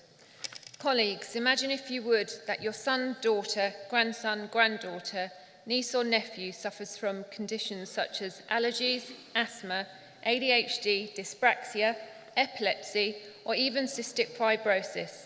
When you send the children off to school, would you want untrained and unqualified members of staff administering medicines and treatments? Well, colleagues, this is exactly what happens every day of the week in schools throughout the country.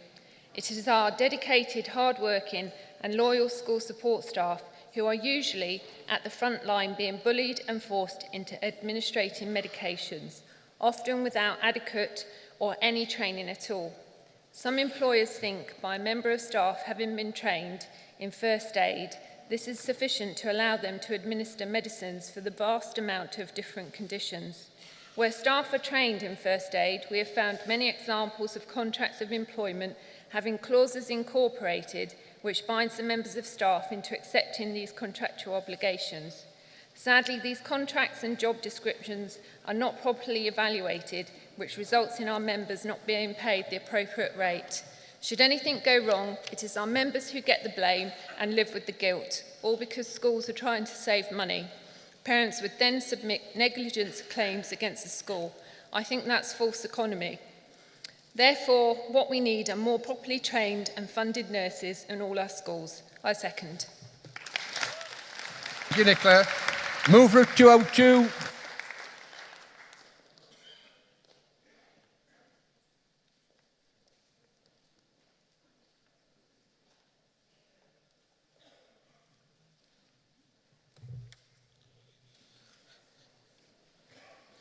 Kevin Baker, Birmingham, West Midlands. Vice President, Congress, moving motion 202. It was in November when I submitted this motion. At the time, I was unaware that other councils were also making these cuts, these obscene cuts. This Congress is asked to campaign against Dudley Council's plans to scrap school crossing patrols. In November 2016, it was announced that Dudley Council, who currently fund the school crossing service, say the continuing reductions in funding from central government has prompted a review in an effort to save £395,000. The Council's proposals are for the schools to instead fund the crossing sites which serve their pupils, while operating the service would still be overseen by the local authority. Earlier in November 2016, the Council's consultation with schools came to an end. Schools were asked to rate options including ending school crossing patrols completely, retaining a crossing patrol operated and managed by the Council at an estimated rechargeable cost of £6,500, and retaining a crossing patrol site with staff who are directly employed and funded by the schools, with an estimated fee of £1,500 payable to the Council. The results of the consultation will go to full Council in March. Well, it's already gone. Whatever the outcome, the schools will find it almost impossible to fund the crossings themselves. As a union, we should be protecting our children and their right to be able to go to school in a safe manner. There was a song by George Benson that said, "Children are our future. Teach them well, let them lead the way." It's obscene that we can't even get them across the road safely to go to school. When are we going to say no to this government? Stop your cuts, stop your austerity. We cannot and should not put our children's safety at risk for the sake of trying to save a few pounds. I move. Thank you, Kevin. Seconder. Thank you. Can I have the mover of 204, please?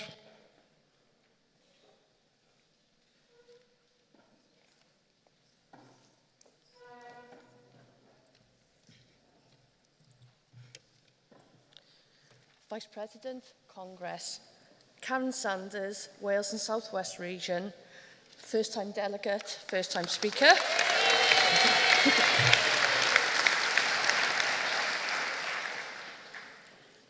Moving motion 204, workplace stress, budget cuts, real cost savings or not.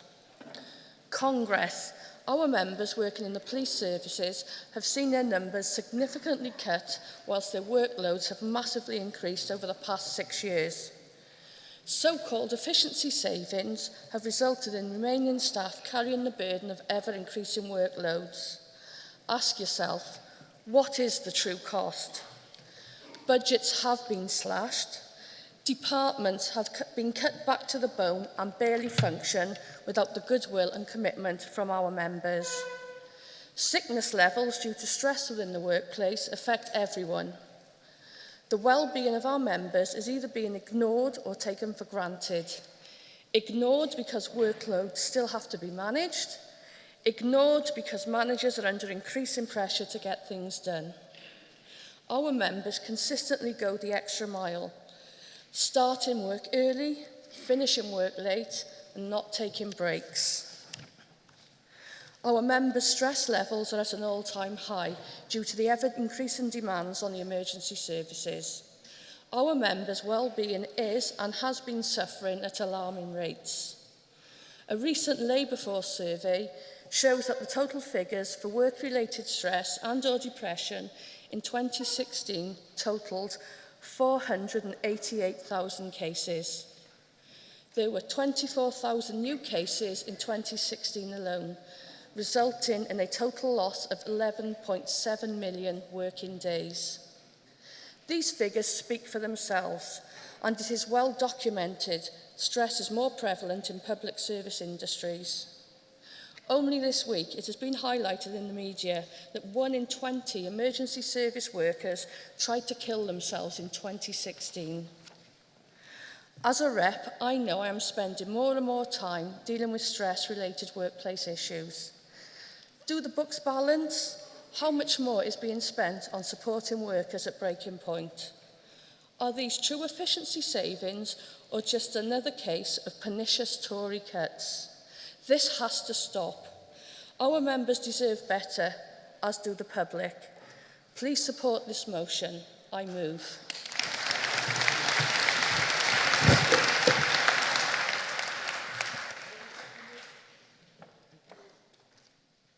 Now call on Kathy Abakar to speak on behalf of the CEC.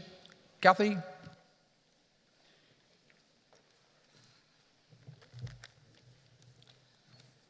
Vice President, Congress, visitors. Kathy Abubakar speaking on behalf of the CEC.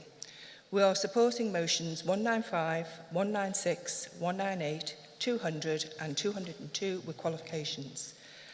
Firstly, on motion 195, it suggests a new direction which will permit flexibility in future bargaining so that all education staff are covered.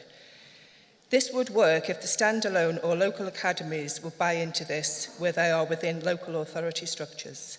However, a national multi-academy trust would have different pay scales across its business depending on which authority it is placed, and would make pay and terms and conditions more complex. Therefore, our qualification is that it is agreed that there should be a way that flexibility is permitted in future bargaining, but we have to think carefully how this is achieved. Motion 196 calls for an effective continuum professional development CPD programme to be put in place. GMB has examples where appraisal schemes are in place for support staff, so would support this. However, our qualification is that we should think carefully about using teacher appraisal, as these are linked to pay and support staff appraisal schemes are not. We need to develop best practice and a clear policy in this area, which we could do through our GMB Schools Committee. Motion 198 highlights the rise in bullying in schools. GMB is opposed to all forms of bullying and harassment, and we have campaigned to stamp out bullies in all workplaces. We will support the issues raised in this motion, but our qualification is that tribunals are not the appropriate forum for this, as their role is to enforce employment law. Instead, we would seek to work with schools on developing and implementing effective and robust anti-bullying policies and continue to support and represent our members through legitimate grievances.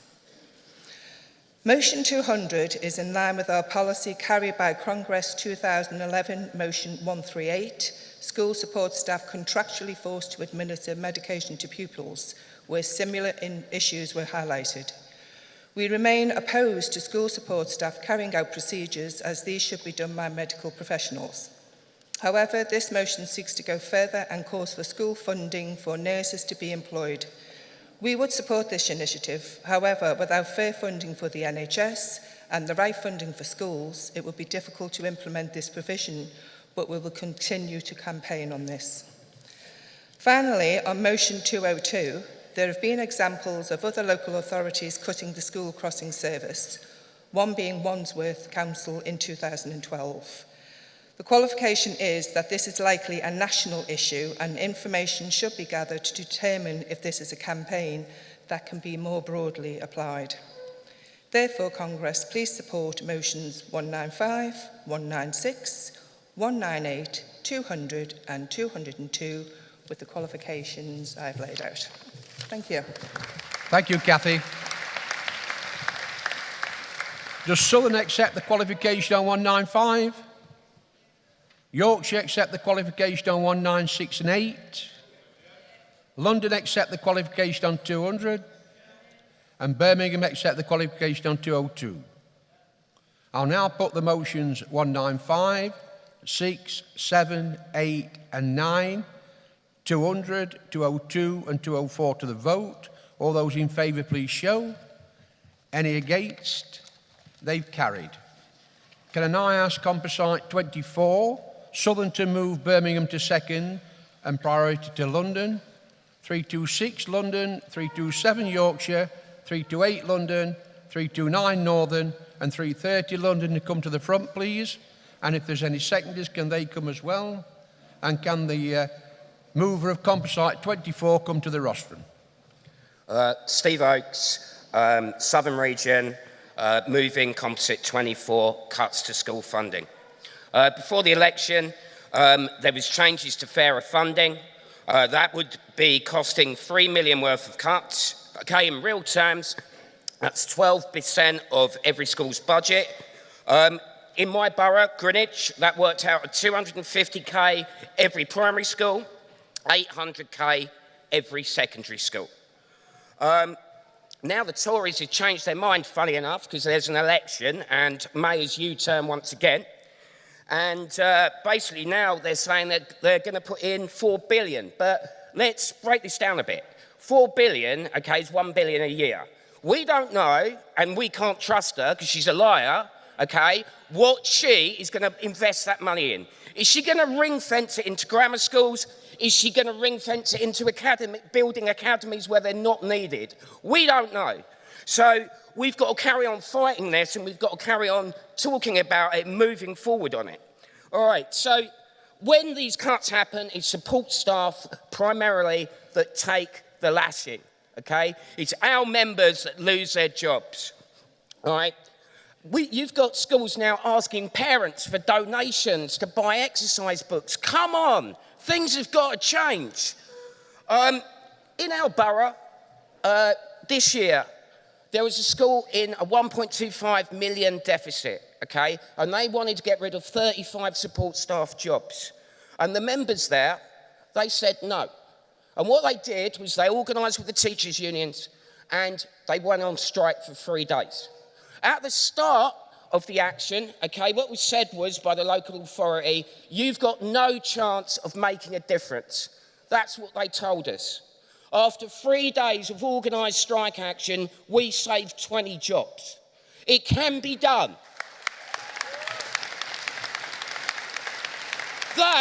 What they are trying to do is they are trying to use these cuts, okay, to take away the future of our children. I say we fight back for the future of our children. I say we fight back for our support staff. They say cut back, and I say fight back. I move. Thank you, Steve. Birmingham to second.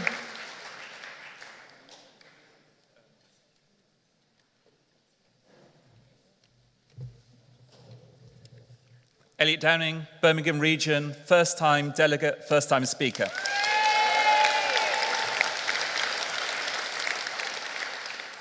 I second the motion for the composite 24. I also call on the CEC to use its influence with the Labour Party to get a campaign sorted, because the fair funding is not fair.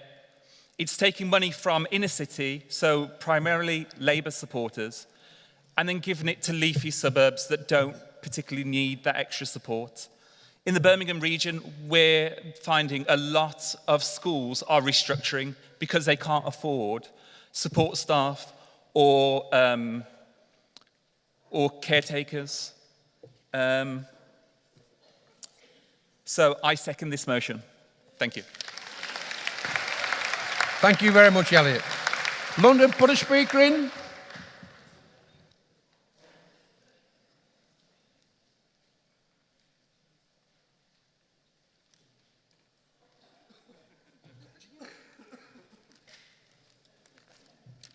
You miss me. Vice President Congress, Martin Foster speaking on Composite 24. Congress, the cuts to our schools up and down the country are having a devastating effect, not only on staffing levels, but also on the morale of the vastly reduced staff that are left behind. Congress, this cannot go on. Our schools can't deliver quality education to our children on shoestring budgets. These attacks on our schools' funding must stop, and any new funding formula must be fair to all of our schools and not just a select few. However, before any funding formula is implemented, we demand that the government returns the £384 million it stole from our schools after its £500 million academy plan failed. Congress, this in no way will solve the problem, but it will go some way to help our many schools that are struggling and in desperate need of funds now. I move. Thank you, Martin.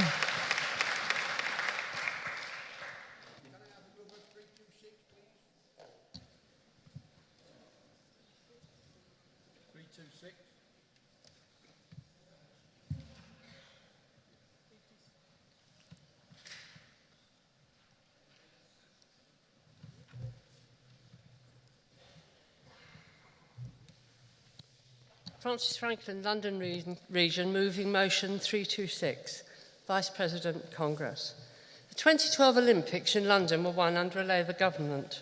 The 2012 Olympics in London gave the opportunity of a coalition government to seek gratitude from the public, although in fact they did very little. On the 13th of February 2014, they published a document entitled 2012 Olympic and Paralympic Legacy. The document states, and I quote, "A lasting legacy from the 2012 Olympics and the Paralympics has always been a long-term goal. Just as the Games took 10 years to win, so the legacy must be seen as a 10-year project to realise the lasting change. Building on success to date, this document sets out a long-term vision to use the inspirational powers of 2012 and future major sporting events to help deliver the lasting change." The document goes on to say that through activities in schools, sports centres and community venues, that a foundation has been laid that will inspire a generation. Colleagues, that self-praising document was written 18 months after the 2012 Games. The coalition were milking the Games for all they were worth. The reality is that this bold vision statement was unravelling even more before it was written. Between the end of the Games and the creation of this document, school playing fields were being got rid of at the rate of 1 a week. Some were being transformed into enlarged schools for teaching premises, most were sold for housing. Cuts were affecting education then as they are now. Colleagues, sports is an important part of education. Sport is vital to a child's physical development. That development was being stunted by a coalition and subsequent Conservative government which, at the same time, was trying to attract plaudits for the lasting Olympic legacy. It was another con. In 2012, Olympics was a great success for athletes, the public and the sporting in general. They were also a success for Tessa Jowell. How typical of Cameron and Clegg to muscle in. Colleagues, sport is vital and school playing fields are vital because they make sport happen. And then the government the then government claimed to promote and foster a lasting legacy. Instead, their action in forcing playing schools to close denied that very legacy to our children. Congress, please help to stop playing fields being closed. Please support. I move. Thank you, Francis. Seconder.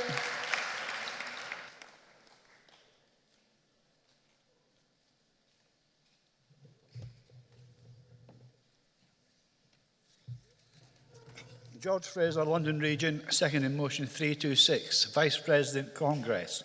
There is no doubt that the London Olympics of 2012 were a great success, not least because of the amazing performances of our British sportsmen and sportswomen.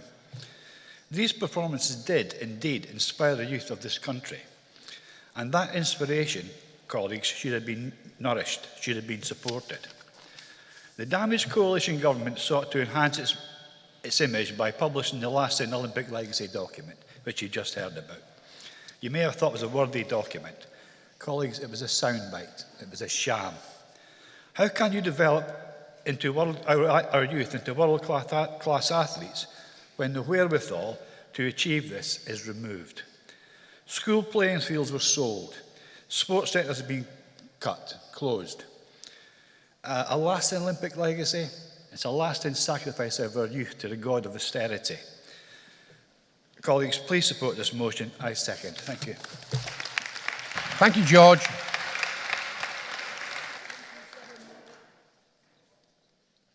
(327) mover.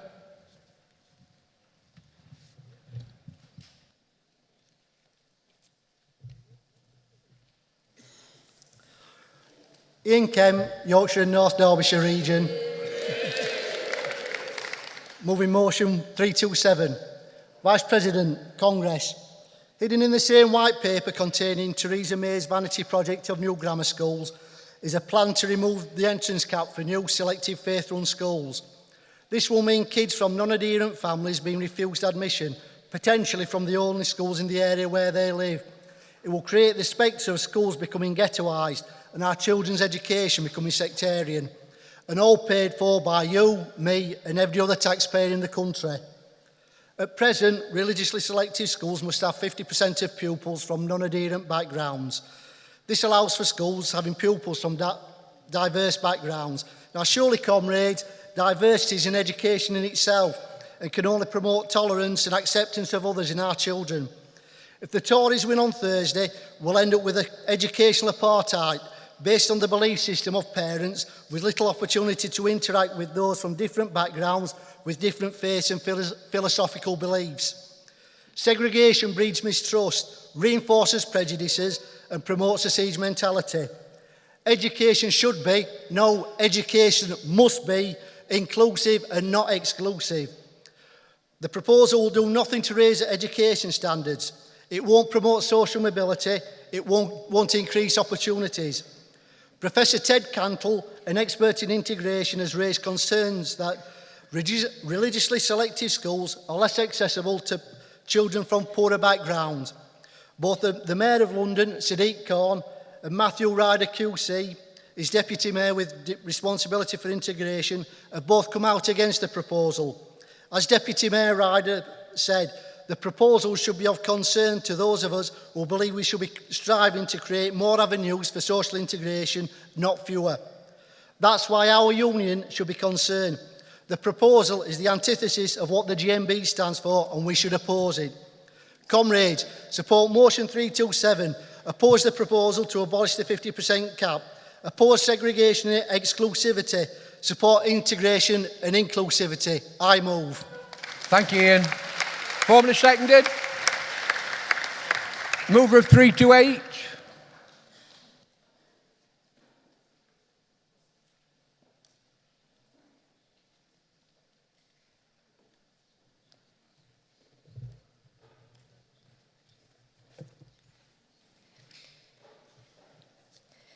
Vice President, Congress, Marie McCormack, London Region, moving motion number 328. Safety in schools.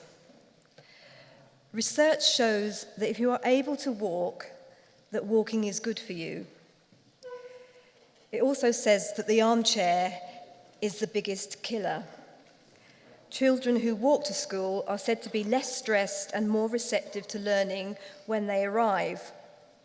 Why then am I proposing a motion that would see our children walking less when it is considered detrimental to their health and education? Let me explain.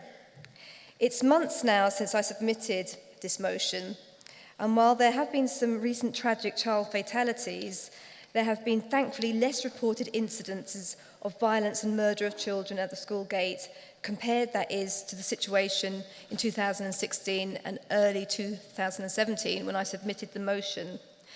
Nevertheless, problems remain, and there continue to be children subjected to bullying, harassment, intimidation and violence from their peers. And it appears some schools seem powerless to tackle the problem. Installing security guards at the school gate is symptomatic of the problem, but doesn't tackle the cause. Some schools expect our members to carry out their duties in intimidating atmospheres. How can we expect children to learn if they are sitting in fear of what might be waiting for them at the school gate or at break time? There are laws to protect us at work, but none, it seems, to protect school children from things we wouldn't put up with in the workplace. This motion specifically refers to transport, but it needs to be seen in its context. Realistically, it's unlikely we will ever see the introduction of an American school bus transport system here.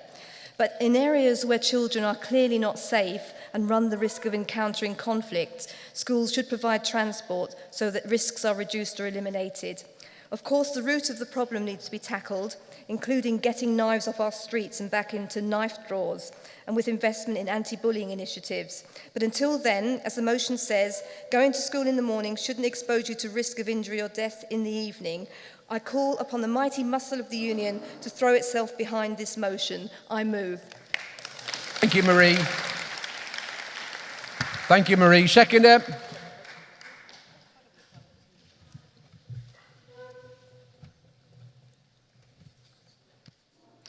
Vice President Congress, Edward Siddle, seconded motion 328, safety in schools.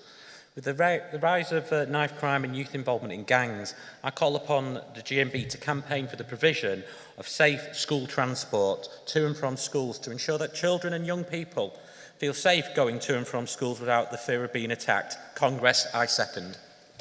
Thank you, Edward. Mover 329.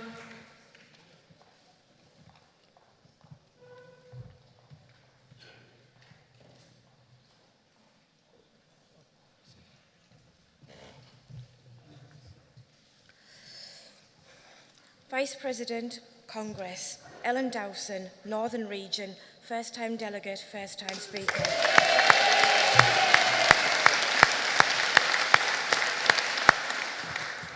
Moving motion 329, adult learning. Congress. Adult learning used to be an important part of training, development and retraining. It was central to many great Labour initiatives set up post-war. Indeed, the Open University was one of Labour's great education achievements of the 1960s. Backing that up was a concentration on developing the skills of workers through trade union learning and on-the-job training. Millions of workers have benefited, and crucially the UK has benefited. However, Congress, this Tory government and the previous coalition government, which included the Lib Dems, has cut and cut adult learning. At the very time when we should be investing in training and skills, the government has been cutting it. We know that the Tories have made it harder for adults to get funding for learning. It is clear what they think of the need for improving adult learning and skills. Since 2010, the Tories, either in coalition with the Lib Dems or as a Tory government on their own, have attacked trade unions, whether that be on campaigning or balloting. Now, because of their own outdated belief in training and the modern workplace, they are doing the same on adult learning. So, Congress, we need to have a new approach that will give millions of adults the chance to improve their skills and development for the future. If this country is going to make a success of the future, it is the bare minimum that government should do. Please support. I move. Thank you, Ellen. Formally seconded. Mover of 330.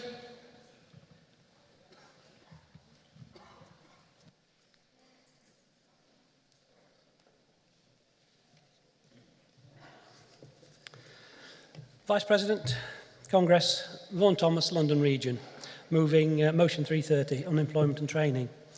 Congress, I'm hoping this motion will be pushing at an open door after this Thursday, and we will have a Labour government determined to create a national education service that can supersede both parts of this motion. Breaks in our working lives are commonplace, and a job for life is increasingly rare for all too many. Life can ebb and flow, and notwithstanding when it ebbs, we might not know when or if it will ever flow again. It also brings a severe shock to everyone's finances. We need to address such a negative experience and do whatever we can to turn this around. But given breaks in our working lives are part and parcel of the work pattern of so many, any downtime needs to be used as productively as possible to help people not to just get back into work, but enhance their knowledge and skills for when they do start working again. A Job Centre Plus handing out increasing numbers of benefit sanctions is the wrong approach. This doesn't help anyone. What this means in practice is that any training or retraining needs to be immediate and short term, more like toolbox talks than full-blown academic courses that only start in September of each year. I'd be more than happy if these can be covered by a National Education Service, but if not, then industry levies over and above the apprenticeship levy should be campaigned for. Congress, I move. Thank you, Vaughan. Seconder.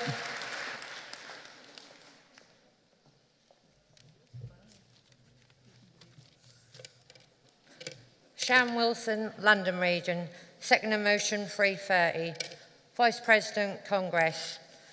Unemployment is not just a wasted resource. It can be soul-destroying for the individuals affected by this. We need to turn this around and see breaks in employment as opportunities to prepare to get back into work. Breaks in employment is a reality for most of us. Congress, I second. Thank you, Sharon. Can I now call on Viv Smart, the Birmingham region, to speak on behalf of the CEC?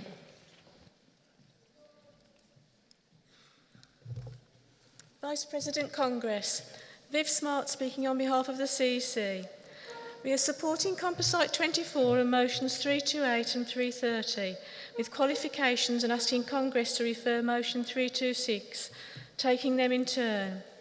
Composite 24 highlights the unfairness of the current system of school funding, where funding formulas give different weights to different factors, meaning that different schools, even with the same area, receive different levels of per pupil funding. Together with other education unions, we are opposed to these funding cuts, and we will be interested to see what might come of the current consultation after the general election on Thursday. The qualification is that we can't call for a national campaign for strike action in schools, especially in the light of stronger provisions laid down in the Trade Union Act. However, we will continue to support local campaigns and calls for strike action where our members are facing threats to their jobs and massive cuts to school budgets. Motion 326 on school playing fields is a solid, sensible and relevant motion, but we need to seek referral to be clear about the facts. We would need evidence of playing fields being sold and how prevalent this is. Also, the land has probably already gone back to the DFE, so might be impractical. The CEC is therefore asking for Congress to refer this motion. Motion 328 raises a sensitive issue, and we are sadly aware of increases in stabbing instances across most of our regions. The motion puts forward a suggestion of school transport, but it is unclear how this might work in practice, and there is no funding available for this. Some of our members provide walking buses, and some schools have staff to patrol school gates, but the issue is a wider social one, which although GMB can highlight, our qualification is that we are unsure how we could deliver what is being asked. Finally, on motion 330, we believe that the unemployed should be supported back to work through training, and GMB has a proud record of facilitating this. However, our qualification is that this should be funded by government and not necessarily by means of a levy. Levies can have unintended consequences, such as employers diverting money spent elsewhere to pay for the levy. Therefore, Congress, please support Composite 24 and motions 328 and 330 with the qualifications I have outlined, and agree to refer motion 326. Thank you, Viv. Does the Southern, Birmingham and London region accept qualification for Composite 24? London accept reference on 326? And does London accept the qualification on 328 and 330? Thank you. I'll now put these motions to Congress. Composite 24, motion 326, 327, 328 and 329 and 330. All those in favour, please show. Any against? They've carried. Can I now move on to motion 188, North West and Irish. Composite 16, Yorkshire to move and Southern to second. Down to the front, please. And can the mover of 188 come to the rostrum? Vice President in Congress, Dave Harris, North Western Irish, first-time delegate, first-time speaker. Motion 188, stop forcing ambulance workers to work past their shift finishing times. NHS ambulance workers across the length and breadth of the country invariably work past their shift finishing time, commonly known as shift overruns. Often emergency calls are stacked up in the ambulance control centres, waiting for an emergency ambulance to come free. Sometimes when the crew arrive at the patient's house, that patient has been waiting a number of hours for an ambulance. Frequently, an ambulance crew will arrive in its address well past their finish time, to be greeted by a patient's relatives who says, "I called for this ambulance so many hours ago." Imagine working on a 12-hour shift where you started work that morning at 6 and you have been extremely busy throughout the shift, and if you were fortunate, you may have been able to take your half-hour unpaid break. However, because of the sheer volume of emergency calls that the ambulance service receives daily, you may not have been able to have your break at all on this shift. Well, picture yourselves as part of an ambulance crew today. It is now a couple of minutes to 6 o'clock, your end of shift time, and the alarm on the radio alerts you to another emergency call. You are compelled to attend this call. You cannot refuse it. Having treated the patient, you are further obligated to remain with this patient until you can hand them over to the hospital staff, however long this may take.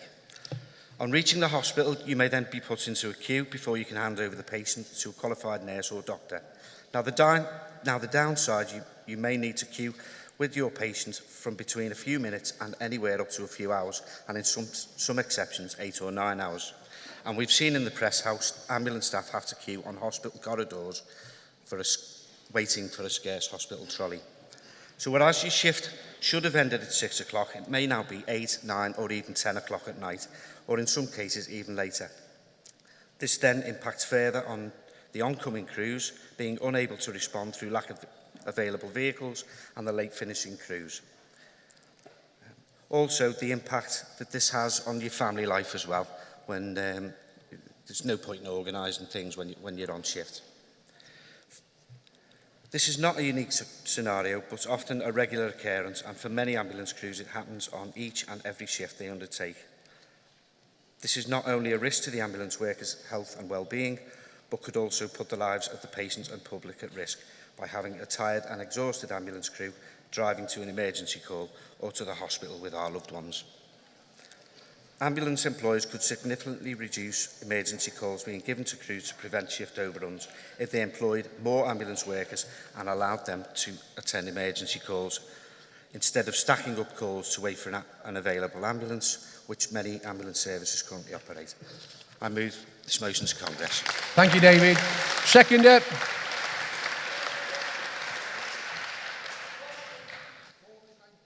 Thank you.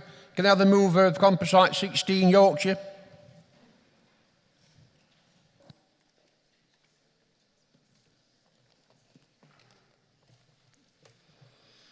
President, Congress, Sarah Young, Yorkshire and North Derbyshire region, moving Composite 16, strategy for NHS workers. Throughout 2016, our region ran an NHS staff survey to see what the main concerns were. They turned out to be staffing levels, morale at work, and work-related stress. For too long, the NHS has seen mass underfunding from a Tory government who say they are ploughing billions into it, when the reality is the opposite. NHS trusts are forced to save more funds than what they are given. This is cutting the NHS, not funding it. This is becoming more obvious, and I believe this has given us the results in our survey. The results show a vicious circle of what is currently like working in the NHS, and it doesn't paint a good picture. Because of mass underfunding, our NHS is unable to employ as many staff, leaving less nurses on the wards over the years to look after the patients, increasing workload and risks of making mistakes. This leaves senior nurses doubling their roles as clinical nurse specialists, removing them from the wards, leaving junior nurses doing more clinical work at a time when they need guidance from the senior nurses. It is normal for ward staff not to take breaks in shifts of up to 12 hours. It is also normal for staff to go home late, so they have worked shifts for up to 14 or 15 hours. These extra hours are done in goodwill. No one will turn their backs on patients who need care. However, the NHS is slated in the press as useless, greedy and being at fault. This leads to some patients and families and members of the public believing this and then having no respect for the nurses. They can be very demanding, easily losing their tempers as they don't want to wait for anything, thus shouting at the nurses, and often will think nothing of answering their phones while nurses are speaking to them. This all leads to low morale at work, staff feeling bullied with nowhere to turn, constantly run off their feet, keeping services running, constantly tired, and constantly worried of getting it wrong. Then suffering from stress, they inevitably become ill themselves, unable to work, sometimes long-term and sometimes leaving their careers. This leads to more understaffing and the circle begins again. If hospitals were staffed properly, morale would improve, thus cutting the sickness levels, thus proper safe staffing levels. Congress, I called upon the GMB to hold a national health conference to bring together all NHS workers, politicians, health campaigners and health and social care providers to develop a natural strategy so all can see where this government are hell-bent on destroying the NHS. We are not. I move. Thank you, Sarah. Thank you, Sarah. Seconder. Formally. Thank you. I'll now call on Neil Collison from Northern Region to speak on behalf of the CEC.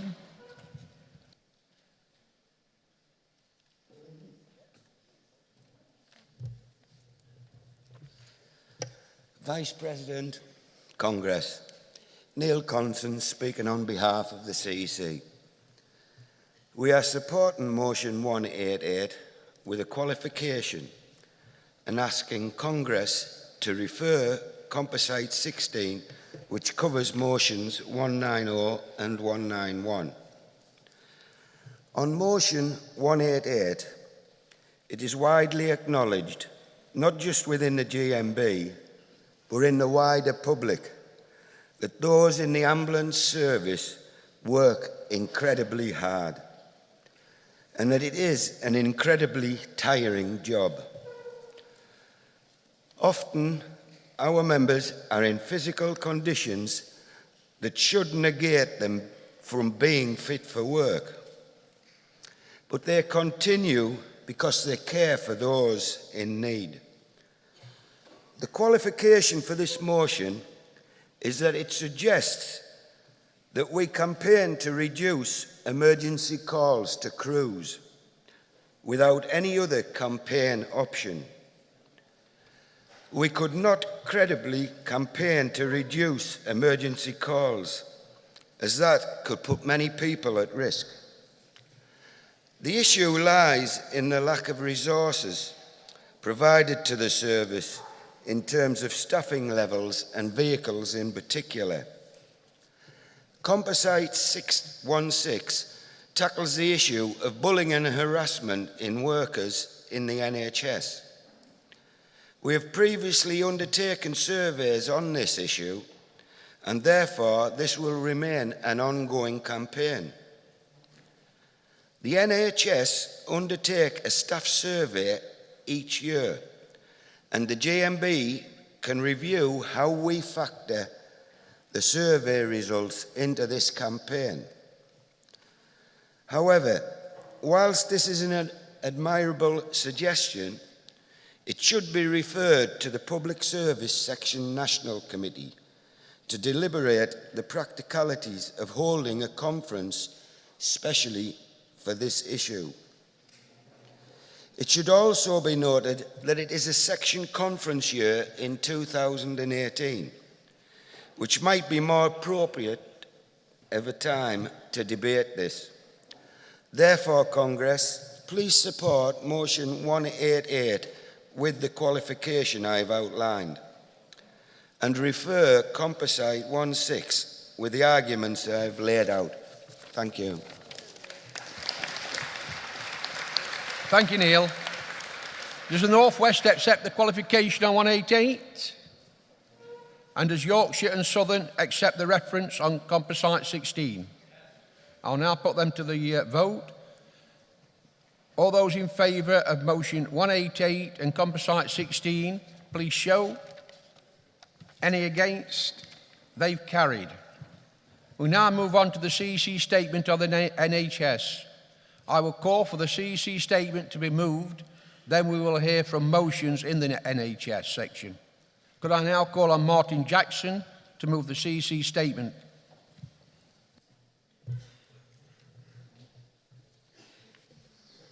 Vice President, Congress, Martin Jackson, responding on behalf of the CEC, proud to move in the CEC Statement on the NHS.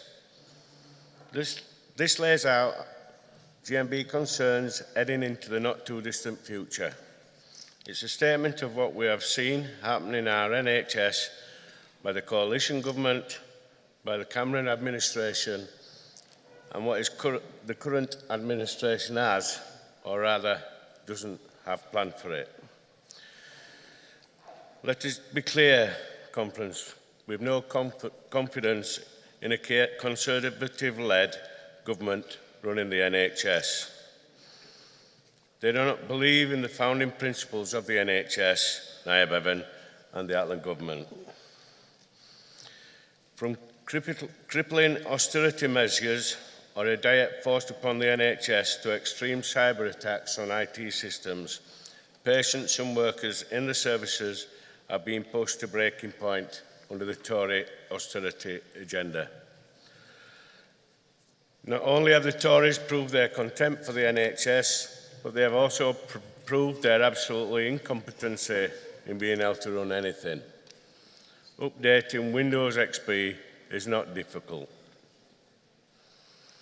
We have taken on board the frustration of our members, not only working in the NHS, but across the entire union, about the budgetary mechanisms which are being used in order to pave the way for more privatisation. We are absolutely against sustainability and transformation plans being used to force upon the NHS the austerity and privatisation measures of our services in particular. Most importantly, we have the nations of people in this country who not only need and use the NHS, but they love it too. They love it so much, Conference, that many voted to leave the European Union and have all that money sent to Brussels pumped back into the NHS. £350 million a week of our money back into the NHS. That's what we were promised, Congress. That was the deal that were ridden on the side of a big red bus. The CEC Statement on the NHS commits us to holding whichever government is formed next week to account of the funding of the service. It commits us specifically to all the drivers of the big red bus, Boris and Nigel, to account. Our concern will always lie with the workforce who tirelessly give everything to the patients that they look after. The GMB campaign platform in the NHS is effective and robust representation of terms and conditions for NHS workers. Without good conditions for the workers, we will not have good services. It is a matter of life and death for the people in this country. If the NHS goes, we will never get it back. Congress, please support the GMB statement on the NHS. Thank you, Martin. Can I have that formally seconded, please? Thank you. I will now call on one speaker from each region who wishes to put up a speaker. Birmingham. London. Good afternoon, Vice Chair, Congress. It's lovely to be able to be in a position where I can actually support the CEC with the NHS statement. I do a lot of representation for the NHS and I represent people in hospitals and elsewhere. And the harassment and bullying that these people are subjected to, not mainly by the patients but by managers, so-called managers, is absolutely abhorrent.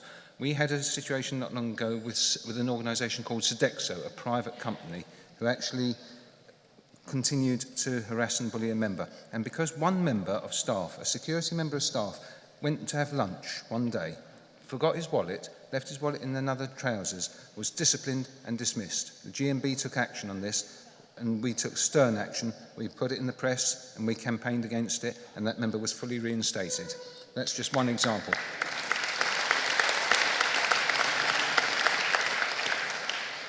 Thank you. That's one example. We've also got private ambulance services that are not fit for purpose, that they're more concerned about the greed and how much money they can get out of people, with people doing 18-hour days. The list goes on and on and on. I support. Thank you. Thank you very much. Midland. Northern. Midland's up. Oh, right.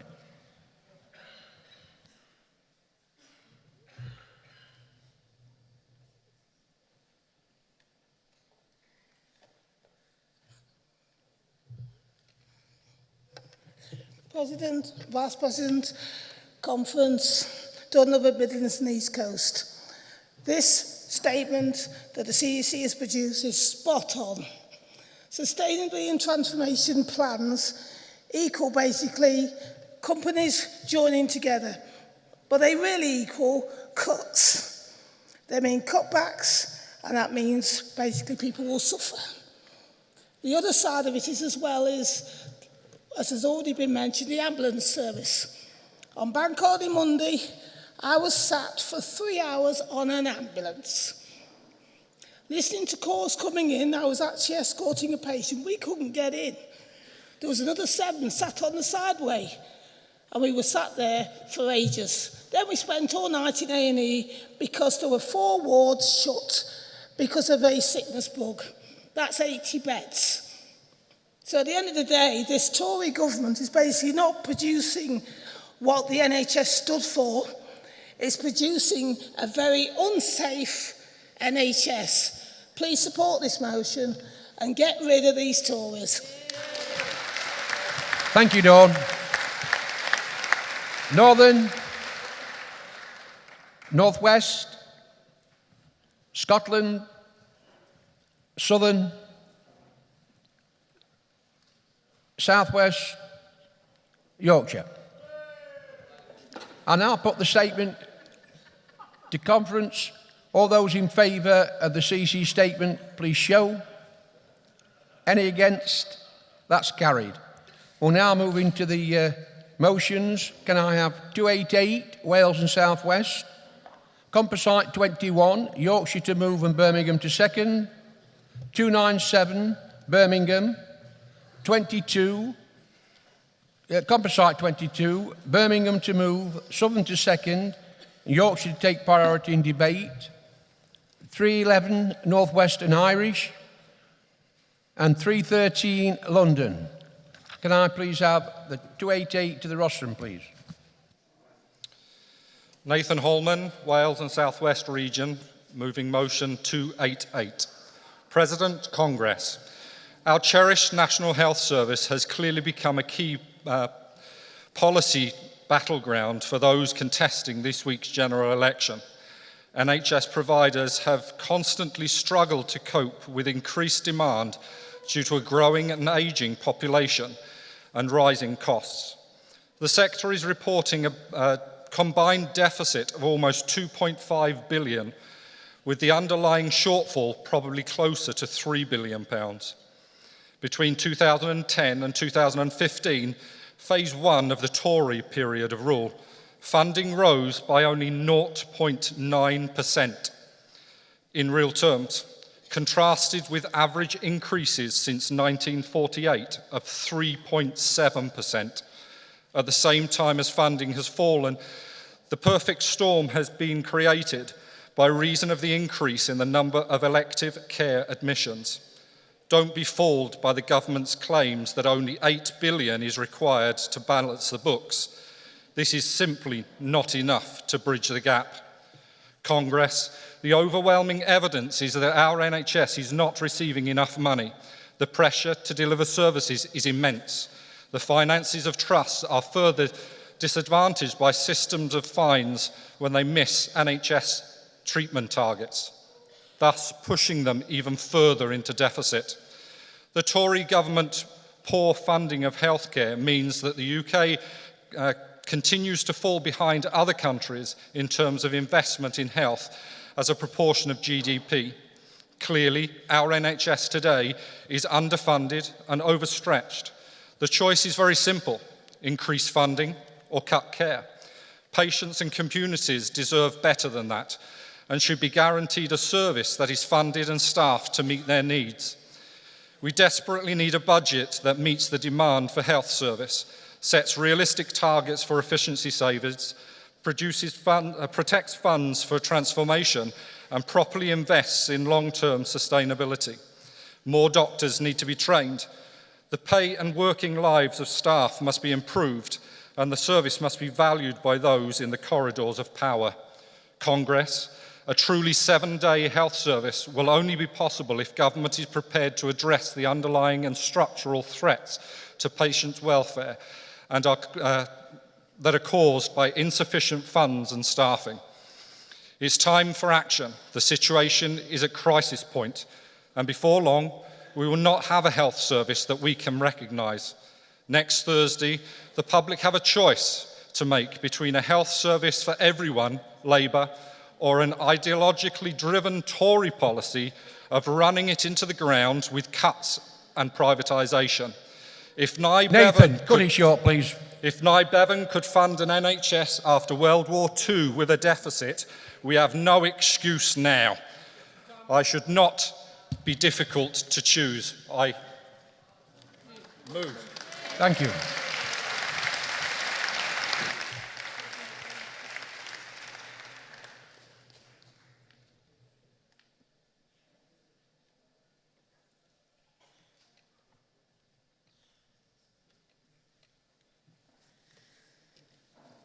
Jennifer Smith, Wilson, South West Region, seconding motion 288. Vice President, Congress. A battery of austerity cuts, an ageing population and large-scale underinvestment has caused this situation to develop, with the inevitable impact upon the morale of doctors and nurses. Chronic underfunding is evident in both hospitals and in general practice, with the proportion of money shrinking. At the same time, demand is rising. There has been a shift of hospital care into communities. GP workloads are stretched to breaking point. Patients have to wait for an appointment. There is a serious recruitment and retention problem in general practice, particularly with an increasing reliance on local doctors. There needs to be not only an increase in general funding levels, but also the setting of spending priorities for areas of healthcare where the need is greatest, including social care, primary care, and mental health. The money is there. It's just a question of reversing Tory cuts to corporation tax, making it easier to see your GP, taking hospitals out of financial crisis, and ensuring that money is not wasted on meaningless reorganisation. Our beloved NHS is in intensive care. It's a choice of developing for further degrading it. Let's lobby and campaign for a newer, fairer deal. I second. Thank you, Jennifer. Mover of Composite 21, Yorkshire.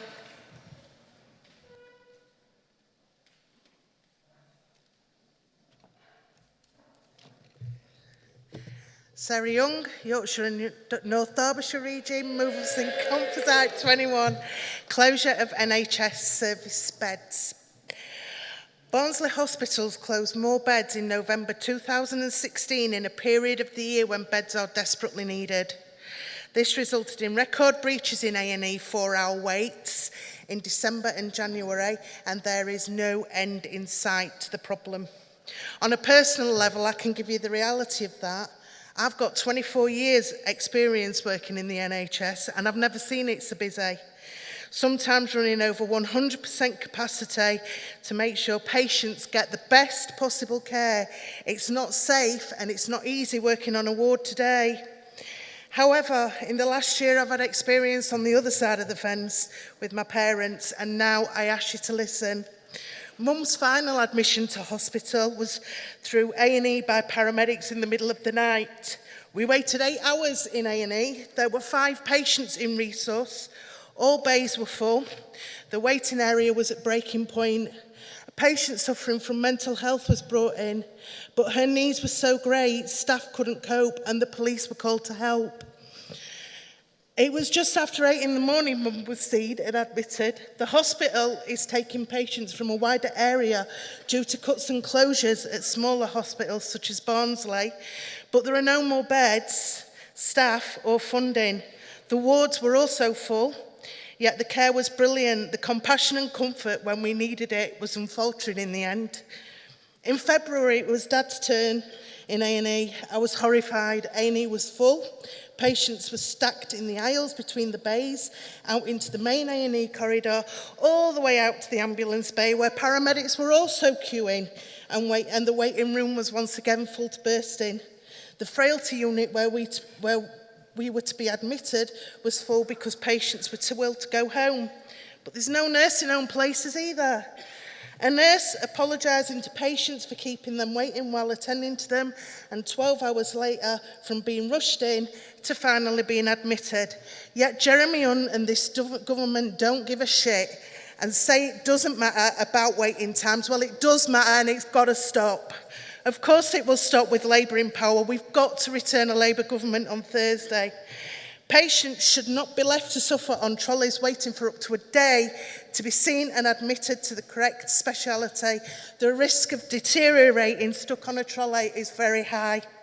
The 4-hour wait is a good indicator of how well a hospital is delivering safe care, and there are many reasons it isn't being met as an important target. However, the closure of acute beds is proving a negative effect on NHS capability of providing safe and effective care to patients. Congress, I call upon the CEC and GMB to lobby MPs to stop the closure of hospital beds and indeed hospitals throughout the UK and invest in our NHS. I move. Thank you, Sarah. Seconder.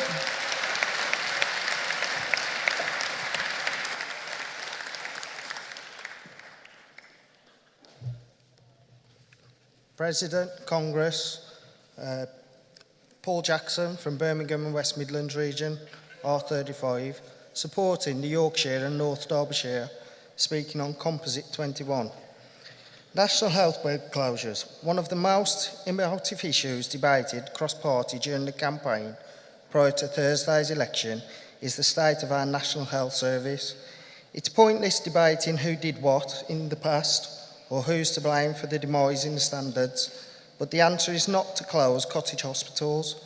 Recently, what's been labelled lack of care and neglect through Their Way, a take on the slogan, Our Care, Their Way.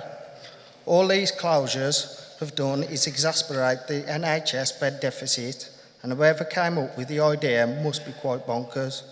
By pulling funding, the clinical commissionary groups may have been slammed by the local actions campaigns. but they still insist it's for the best. The reckless abandonment that these planned cuts have caused is especially frightening to the older, frail patients who are quite at home in the community care. 300 of these hospitals have provided a different type of care to the highly centralised care in acute hospitals. Let's not forget the hard work and dedicated fundraisers have kept lots of these places stocked and running for years. So as we see the whole process in disrepute and array, we need to stop what's happening and save our hospitals in the community before it's too late. Thank you, Paul.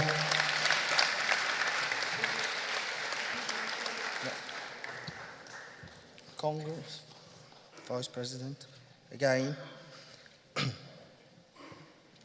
Moving motion 297, it might be high on the agenda of the Duke and Duchess of Cambridge, the issue of mental health awareness, but the government are nowhere near understanding the pledge to reform and tackle the stigma and invest $1 billion by 2012 has in real terms been reduced by 1.9 billion in Walsall alone.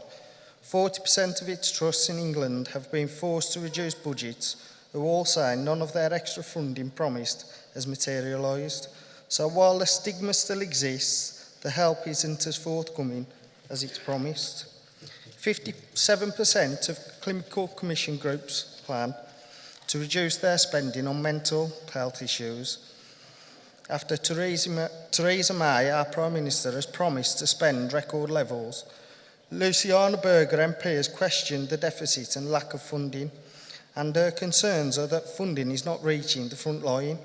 And for 3 years, she has been submitting freedom of information requests to ask the clinical commissioning groups what percentage of their budgets are being spent on the front line. I'll move.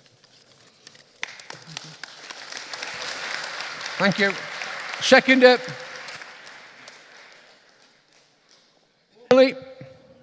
Thank you. Composite 22 mover is Birmingham.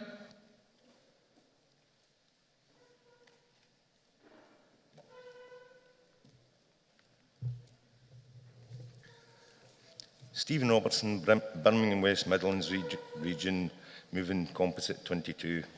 Brothers, sisters, comrades, over the last 25 years, the founding vision of the NHS has been eroded and dismantled, and now it's been killed off.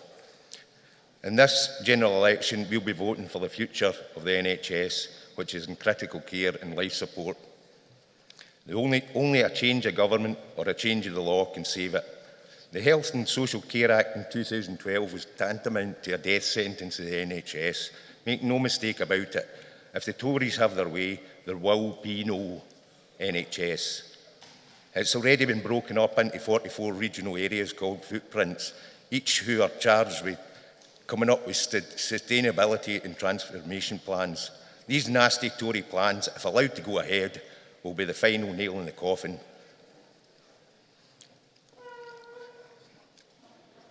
They're just to justify £22 billion worth of austerity cuts, closures to services and the continued sell-off to big corporations. These plans and cuts will lead to not only the death of the NHS as we know it, it will cause thousands more unnecessary preventable deaths to the service users, us. The NHS reinstatement bill will need to be represented in the Commons. This, if it was passed, would repeal the Health and Social Care Act and stop the effects of the STPs. In the last Parliament, Margaret Greenwood, the Wirral MP, had all party support, well, apart from the bloody Tories. But quite shockingly, despite having the support of 56 SNP MPs, she was only publicly supported by around 40 Labour MPs. What's that all about? I know at times the Labour Party can't agree the colour of shite, but surely this bill deserves to be backed by every MP with half an ounce of moral fibre.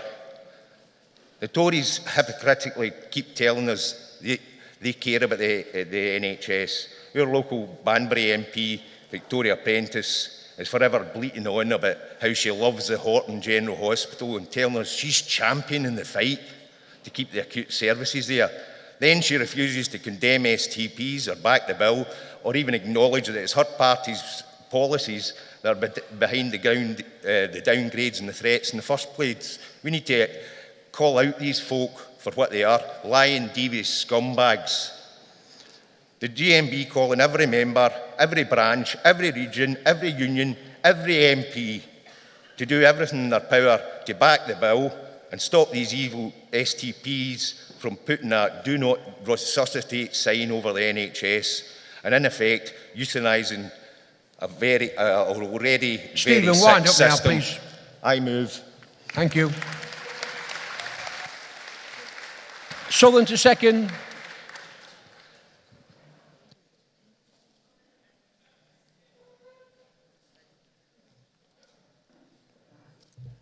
President Congress, first time delegate, first time speaker, Audrey Wilson. Composite 22, NHS cuts and privatisation. This Congress believes that against the backdrop of continued cuts and closures, private companies seek to gain even more of a foothold within the NHS. Continued pay restraint has seen the value of NHS salaries drop by 14% since 2010, and the increase of 25,000 nurses and 3,500 midwife vacancies in NHS England alone. The Tories' demand for yet more austerity represents a real risk to the safety of the patients. The sustainability and transformation plans are being used as a smokescreen for more cuts and privatizations. These plans will see 44 footprint areas being set up nationwide, and this is a serious attempt to drive back NHS spending to pre-2000 spending levels, which would see the NHS have one of the lowest spending levels in Europe. As part of these plans, commissioners and providers are expected to come together to draw up drastic cuts to balance the books by 2020. This is a mood to fight against attacks on the NHS, as we have seen in campaigns in Huddersfield, Leicester and Grantham. 2 Labour councils have refused to sign up to the STP plans. This branch resolves to work with other unions to fight STPs, affiliate to the health campaigns together, support all calls for national action on the NHS, call on councils to refuse to back STPs that propose cuts and privatisations, call on the National Union to draw up a campaign to fight the STPs up to and including industrial action. I second this motion and seek your support. Thank you, Audrey. Yorkshire.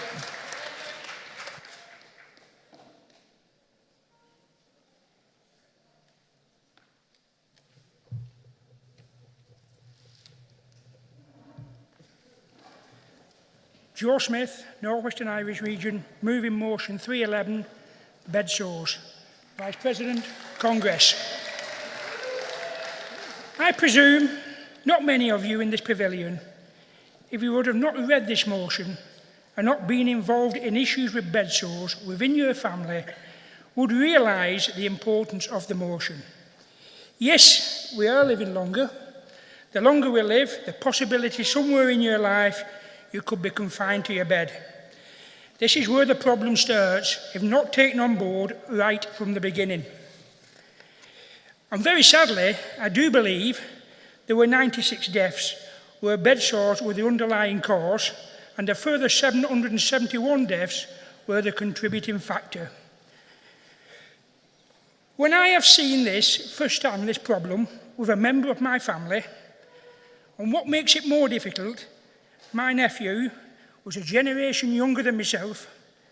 He suffered tremendously with pain during his final months of his life. When the time come to treat him for bed sores was too late. He was diagnosed with multiple sclerosis at the age of 21. And he finished up being one of these 771 deaths at the age of 39. And I never, ever want to see a person suffer like he did. Yes, he did have multiple sclerosis, but 2 years bedridden wouldn't have not helped with bed sores. The problem with bed sores is being ignored by the government.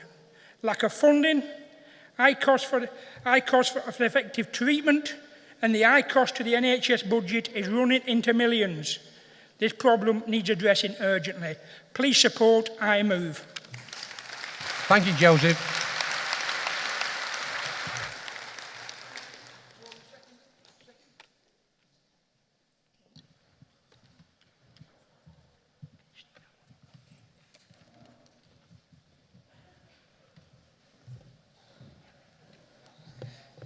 Zahid Aslam, London Region, moving motion 313 on idiopathic pulmonary fibrosis. Congress, respiratory diseases are among the leading causes of death worldwide. Many people will have heard of asthma or lung cancer, but there is an even more devastating disease called idiopathic pulmonary fibrosis, or IPF. IPF now kills more people in the UK than leukemia, brain or stomach cancer, yet few people have heard of it. When my father was diagnosed with IPF in 2009, there was absolutely no information or help available. Astonishingly, on the internet, there wasn't even a medical description of the disease. So what is IPF? IPF is a chronic fatal disease of unknown cause in which the lungs become progressively scarred such that breathing becomes very difficult. Fighting for every breath, coughing and recurrent chest infections, patients typically have frequent hospitalizations. As the symptoms worsen, they have to rely on oxygen therapy to aid breathing. In fact, they are dying and need palliative care to the end of their life. We don't know what causes this severe disease, and there is no cure. Yet IPF is massively on the rise in the UK, and it is unknown as to why. It strikes rapidly, and 50% of the people die within 3 years of diagnosis. Whilst this disease can strike anyone, there is a greater risk of developing IPF for workers in heavy industry, such as factories or farms, and the disease is prevalent in the UK's northwest areas. Currently, there are around 32,000 people who live with IPF in the UK. The latest research shows that this number is increasing by 6,000 new patients every year. Incidentally, over 5,000 patients also die each year. Despite this, medical research into IPF is chronically underfunded. IPF causes more deaths than some cancers, yet the funding is disproportionate.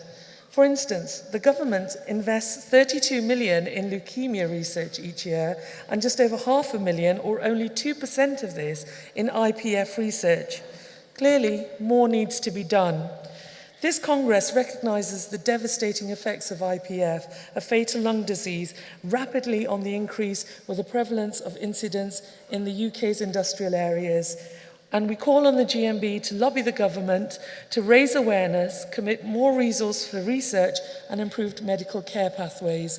We also call on the GMB to lobby the Labour Party to support this campaign. Please support this motion. Thank you, colleague. Can I just say that motion 312 was formally moved and formally seconded by the South West region. Thank you for that. Can I now call on Martin Jackson of Northwestern Irish region to speak on behalf of the CEC.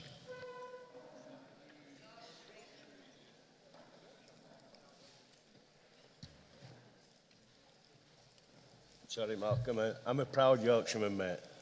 Can't fault you. President, Congress. Martin Jackson, speaking on behalf of the CEC on motions 297, 311 and Composite 22. Congress, I'd just like to thank delegates for a lively debate on the NHS and some very personal comments from our delegates. And I'd just like to give a personal thanks to all of them. We're aware that in March, NHS England diverted 800 million of NHS funds that have been earmarked to improve mental health services to help fill the black hole and stabilise NHS finances.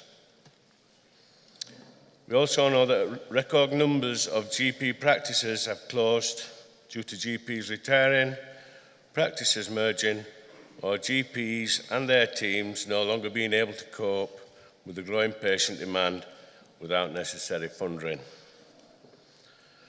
Although GMB opposes any cut to NHS funding, this is a part of the bigger debate on how we can afford a modern health and care system.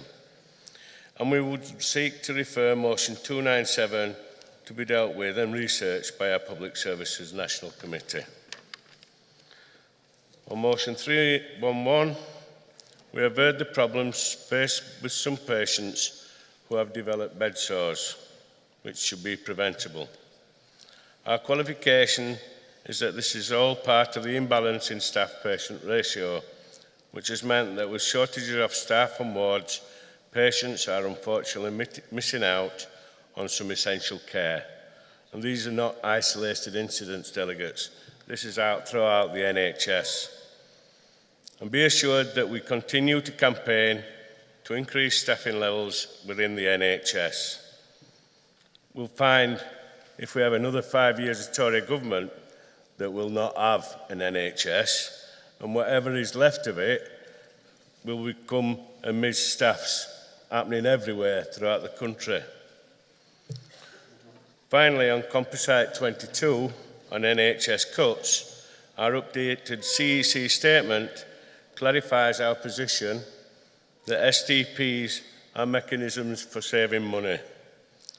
We continue to resist all cutbacks, reduction in number of hospital beds or closures of A&E departments. The CEC qualification is that we cannot draw up campaigns which call for industrial action, but we will continue to oppose the STPs and any privatisation of the NHS. In addition, all requests for affiliation are referred to the CEC Finance and General Purposes Committee to ensure that they are in line with the aims and values of the GMB. Therefore, Congress, please agree to refer motion 297 and support Composite 22 and motion 311 with the qualifications that I have laid out. Thank you. Thank you, Martin. Will Wales and South West accept the statement on 288? Birmingham and Yorkshire accept the statement on Composite 21. Birmingham accept reference on 297. Southern Yorkshire and Birmingham accept qualification on Composite 22. And North Western Irish accept qualification on 311. I will now put motion 288, Composite 21, motion 297, Composite 22, motion 311, 312 and 313 to vote. All those in favour, please show. Any against? They've carried. And now move on to the Social Charter of Care. And can I ask Julie Brady to move the CEC Charter?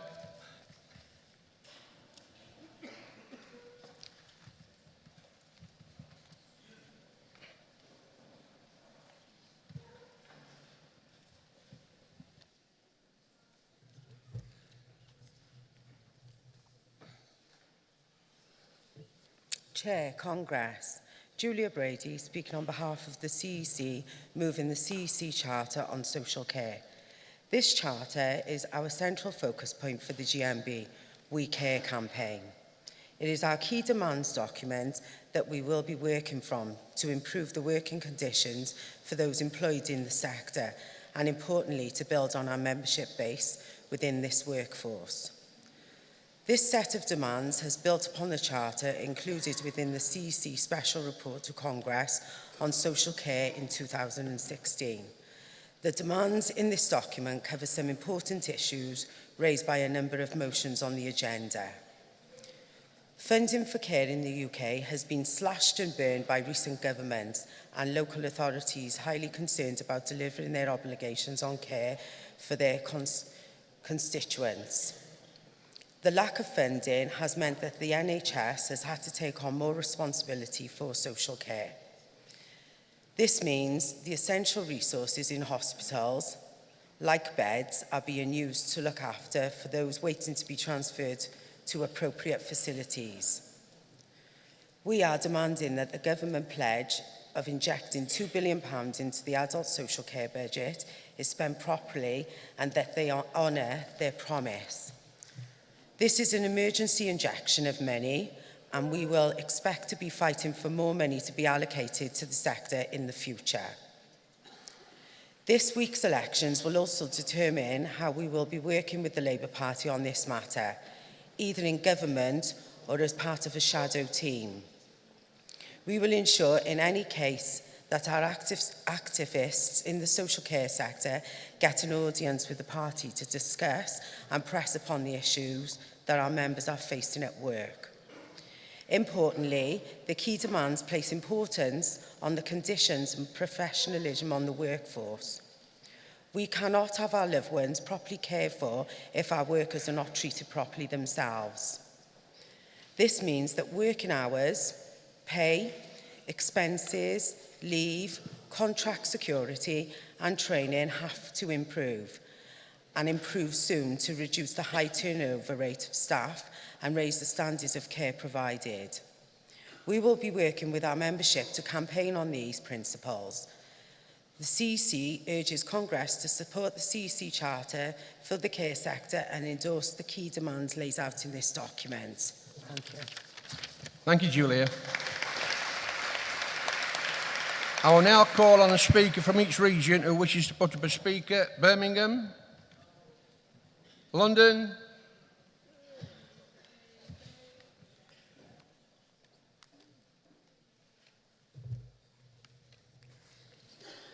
Vice President Congress, Cathy Honan, London Region, supporting the Care Campaign 2017.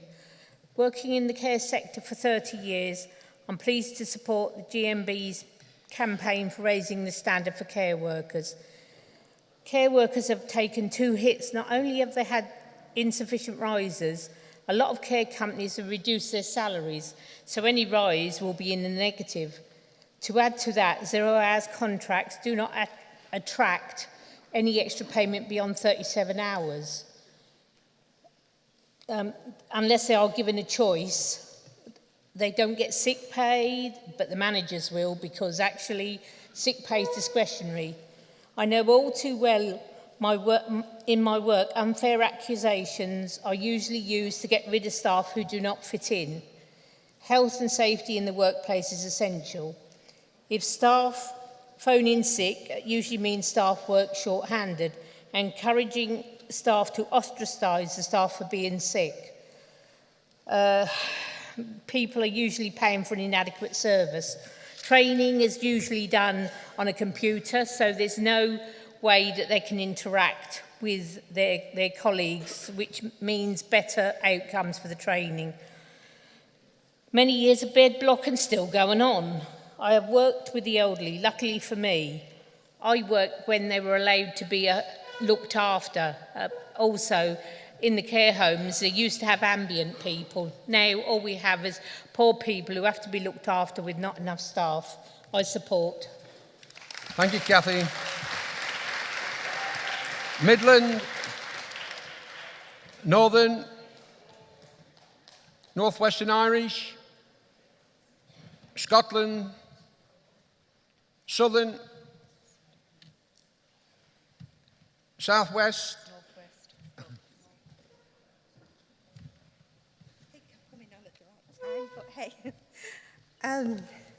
Good afternoon, Vice President, Congress, brothers and sisters.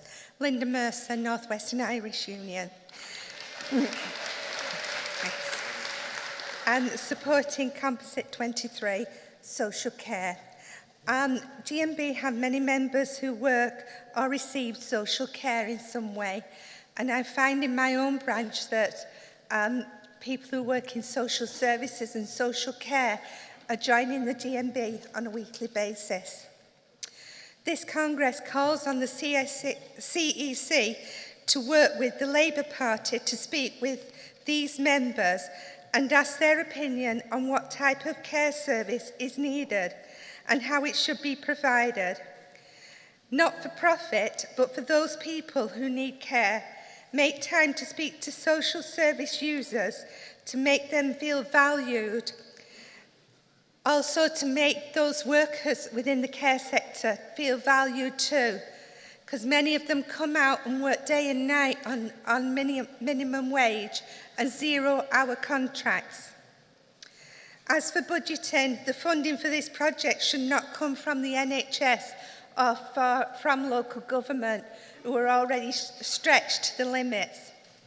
My parents are receiving social care at the moment, and we worked it out the other day. They're paying £200 a week for social care, but the care workers that they've got aren't being paid that amount on the hourly rate. So where's the rest of the money? It's nowhere near the amount they're paying. It's going on people that are very well off and are from private companies that run these businesses. Social care and care for the elderly and for anybody else who needs care should be brought back into government responsibility. I pass this for the CEC. Thank you. Thank you, Linda. Yorkshire. I'll now put the CEC Charter to the vote. All those in favour, please show. Anyone against? That's carried. Can I now move to Composite 17, Yorkshire to move and Northern to second?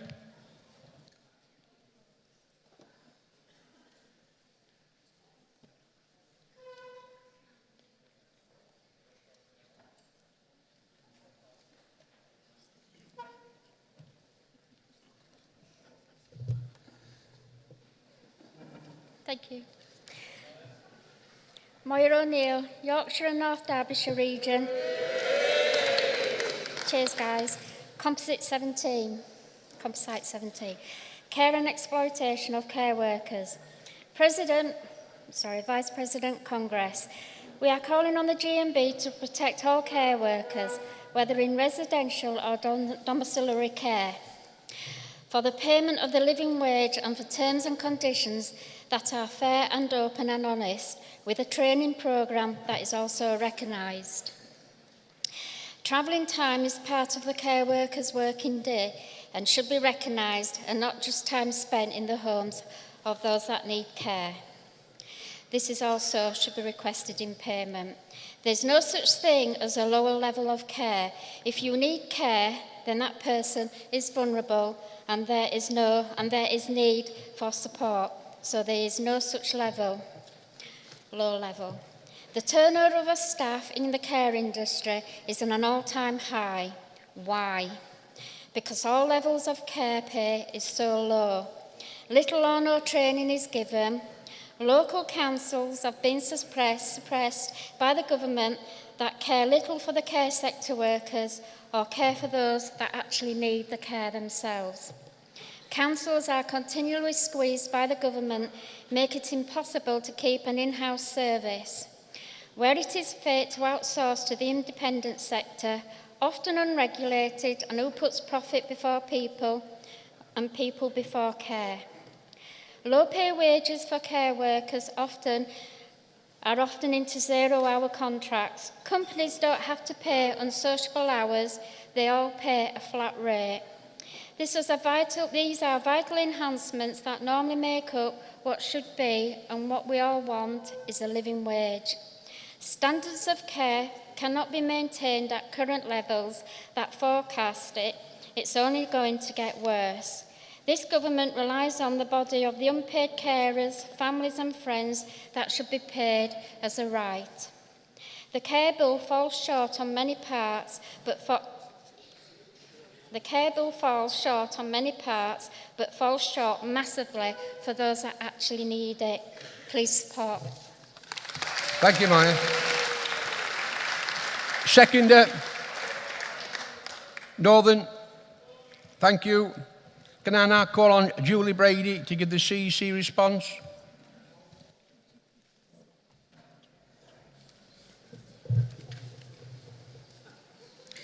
Chair, Congress, Julia Brady speaking on behalf of the CEC on Composite 17. While most of the composite is sound and supported within the Charter, we are asking for the composite to be referred, as we would need to assess the measurement and practicality of seeking out these test cases and look into the call for organising sectorial conferences. We continually challenge the Low Pay Commission to make the care sector a targeted area, as we know that our members are unpaid for the work they do. Therefore, Congress, please support the CEC Charter for social care, key demands, and please agree to refer Composite 17. Thank you, Julia. Does Yorkshire and Northern accept the reference on Composite 17? We'll put it to the vote. All those in favour, please show. Any against? That's carried. Congress, we're nearly to time now, but we've got about 30 minutes left if we continue. I would like your permission to continue and get today's business out the way. All those in favour, please show. Any against? Tough. Can I now call on 315 Northern, Composite 23, North Western Irish to move and Northern to second. Thank you.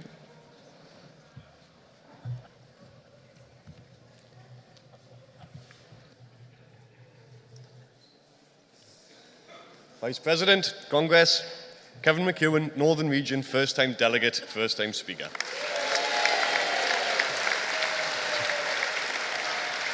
Moving motion 315, spending on social care. Congress, we know that the situation in the NHS is at breaking point. It has been starved of resources and has undergone 4 major restructures in 30 years, as governments have come and gone. The NHS has become a football to be kicked back and forth when it should quite simply be a service that is free at the point of use. No PFIs, no privatisation, more resources to the front line and better coordination of health and social care. Congress, social care in the Northern Region is 98% in the private sector, with only Cumbria having any care homes in the public sector, and even they are under review due to austerity. The private sector pays minimum wage. The assets tend to be leasehold, as the banks own most of them after the 2008 crash. Councils are cutting fees to providers, and the providers are crying poverty. So we need a radical overhaul of social care spending so that it is free at the point of use, so that the whole service is seen as one, not just a patchwork quilt version of service provision. Congress, we need to give people dignity and care when they desperately need it the most. The way that social care has gone over the last 20 years is simply a disgrace. We have nearly total private sector provision, with a sector that is starved of money and government not prepared to act. Where councils are cutting back and where the elderly and vulnerable have to fund the care themselves. Congress, this means that we have a crisis in social care. This crisis needs a consensus to be thrashed out in Westminster. It needs the country to understand that these services have to be paid for and the money has to be guaranteed and ring-fenced.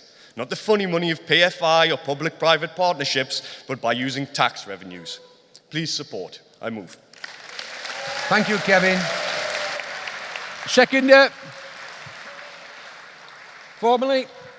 Thank you. Composite 23, North Western Irish to move.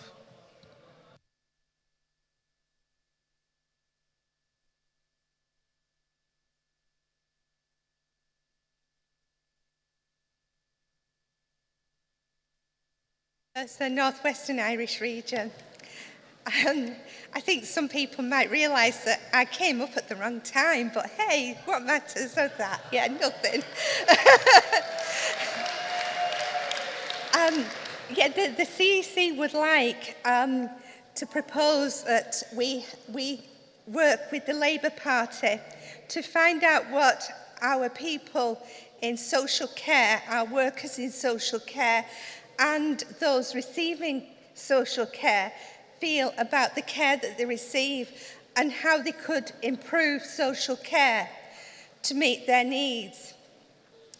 This will help people to feel more valued, but it will help me and you, because at one stage in our life, we will need social care. At one stage in our life, our children will need social care. Some of you are already in there and having to use social care. And like I said before, our membership is growing within social care. I support this for the CEC. Thank you, brothers and sisters. Thank you, Linda.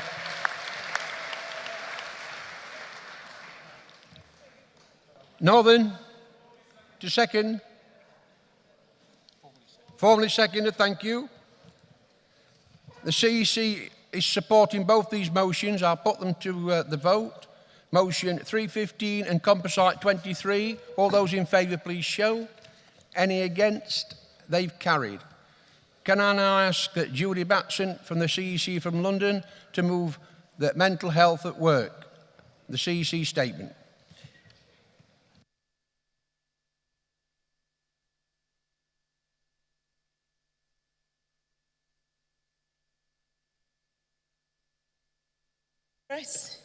Judith Batson, moving the CEC statement on mental health at work. Congress. The CEC knows only too well that the toll that mental health issues take on our members. It is a scandal that 1 in 4 people is experiencing a mental health condition at any time. We understand that there are people who manage mental health conditions on an ongoing, everyday basis. We also know that there are many who suffer from shorter-term bouts of stress, depression, and other conditions. We believe that many of these short-term conditions are caused or made worse by work. We believe that they can often be prevented by early intervention and management of the work issues, and we absolutely believe that much more can be done to prevent the next generation of workers from even greater harm.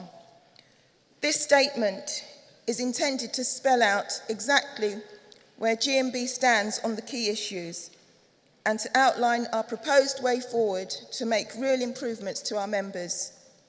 Starting with campaigning, we want the next government, whoever it may be, to give parity of esteem to mental health and physical issues.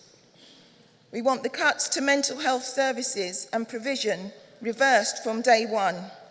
And we want a cabinet minister dedicated to mental health with power and authority to make changes and to make them stick.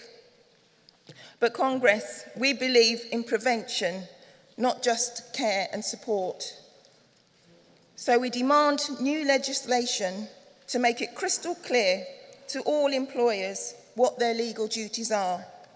As a minimum, we want the health and safety executives' stress management standards made into regulations. But what is really needed is a Mental Health at Work Act, specifying how employers must manage mental health in terms of both equality and health and safety. For the first time, putting in place reporting requirements for absence from work caused by stress and mental ill health, and stipulating how occupational health support and return to work processes should be provided. We must also look at our own role in educating and training our members. So many of the motions to Congress call for training, but we must see clear training. We must be clear on the training we can give.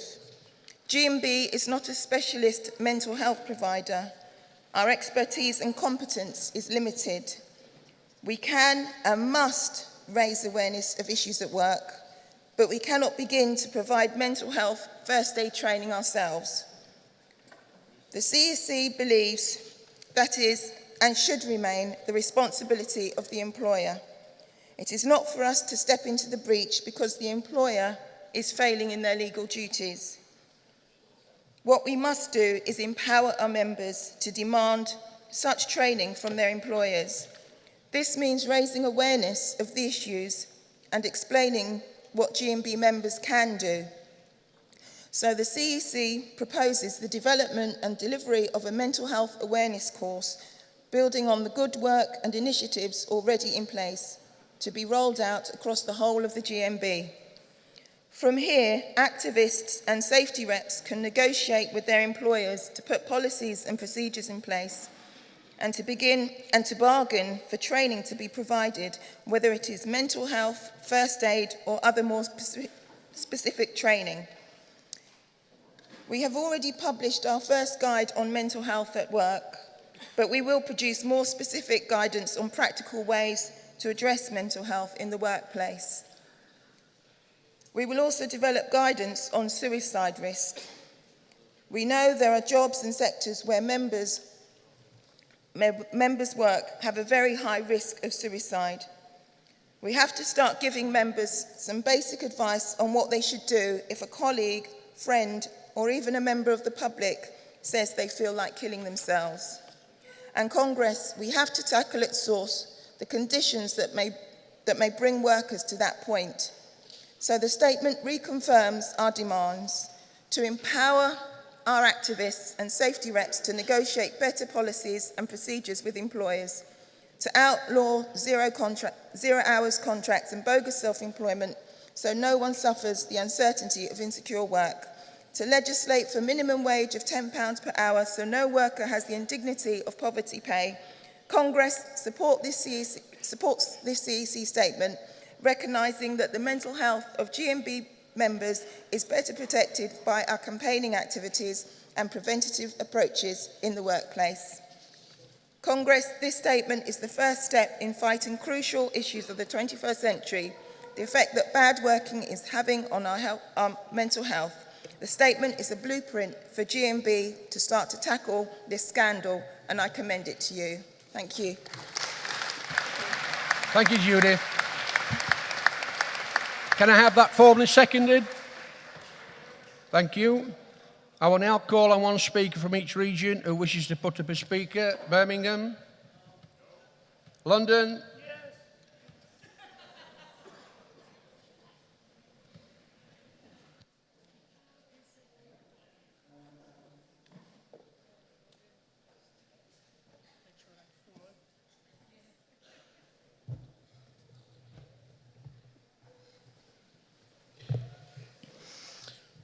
Vice Chair, Congress, Gordon Brunning, London Region, speaking in support of the CEC Statement on mental health at work. A statistic 1 in 4 people in the UK experiencing a mental health condition highlighted within the CEC Statement makes for stark reading, as does the fact that there is no distinction between the workplace and society when it comes to mental health conditions.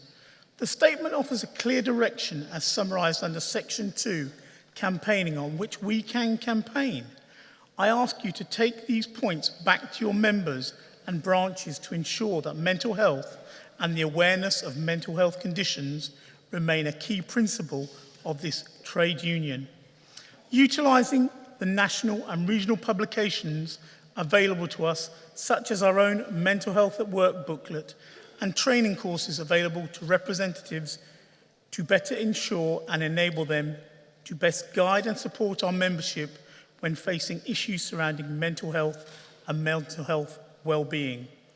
We, the London region, support the principles of the CEC statement, but would ask the CEC to go yet further where and when possible to ensure an increase in the rights of and the support offered to those suffering with and those dealing with the consequences of mental health.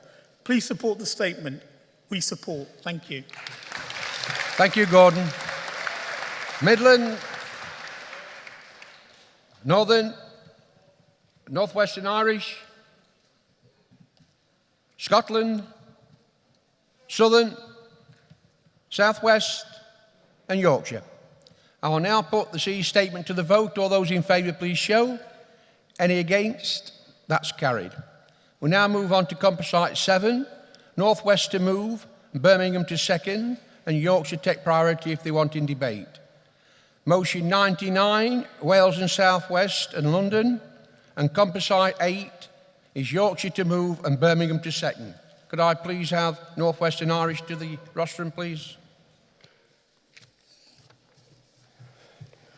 Vice President, Congress, Bob Godden, North Western Irish, Region moving Composite number 7 on mental health awareness. And can I begin by thanking the CEC for the statement on mental health at work. It addresses many of the issues which have been raised in Composite 7.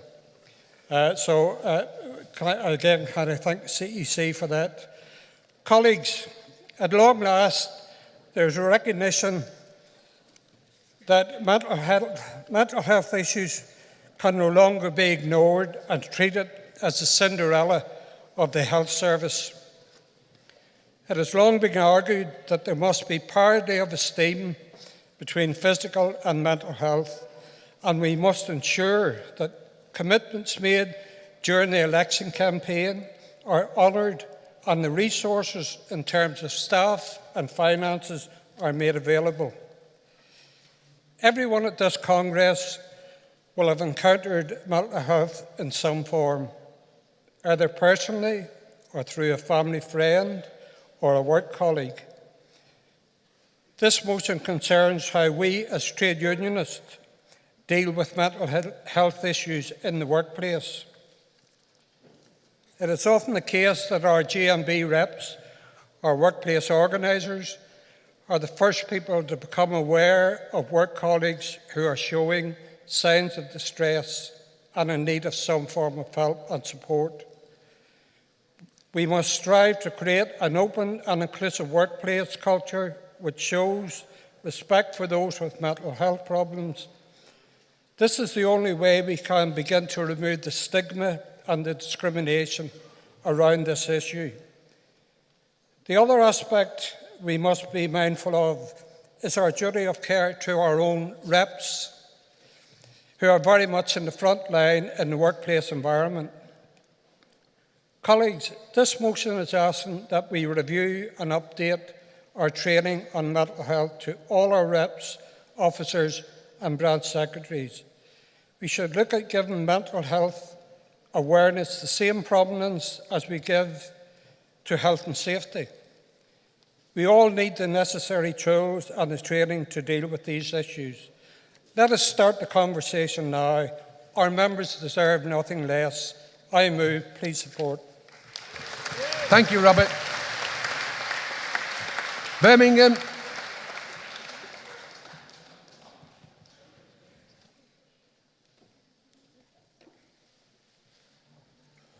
Vice President, Congress, Sharon Yates, Birmingham, West Midlands region, seconding Composite 7, mental health. Mental health, as many will know, is an issue that can affect any of us at any time. When a worker has the courage to first admit that to themselves they are suffering from mental health problems, this is a start of coming to terms and dealing with it, as this will hopefully then bring some positivity and the sufferer seeing that there is a way forward. So having taken that important step, the last thing they need is further stress and pressure being put upon them by their employer to try and get rid of the problem, which means the worker being ousted from their job. At such challenging times, workers need support from the employer, not attacks. We need to continue to campaign and raise awareness of mental health issues. Congress, we can do this through our training education programme, help to remove the stigma of mental health and equip other officers and representatives better to deal with such matters. Congress, I second. Thank you, Sharon. Yorkshire.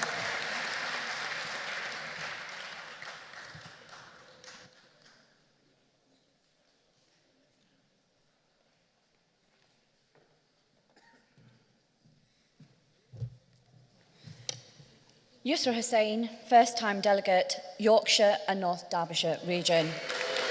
Moving Composite 8, supporting Labour Party campaigns. Vice President, Congress and visitors.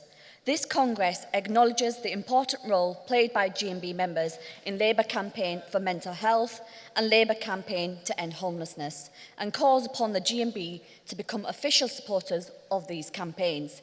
It has been proposed that 1, GMB to officially support Labour Party campaign for mental health and end homelessness, pressuring local councils and MPs to raise awareness, and thirdly, GMB members to actively continue their support at a grassroots level with the Labour Party with the mental health and end homelessness campaign. In the last year, GMB members have worked tirelessly with the Labour Party on a variety of important issues. In regards to mental health, Congress acknowledges that 1 in 5 of the general population suffers from mental health, as reported by the NHS.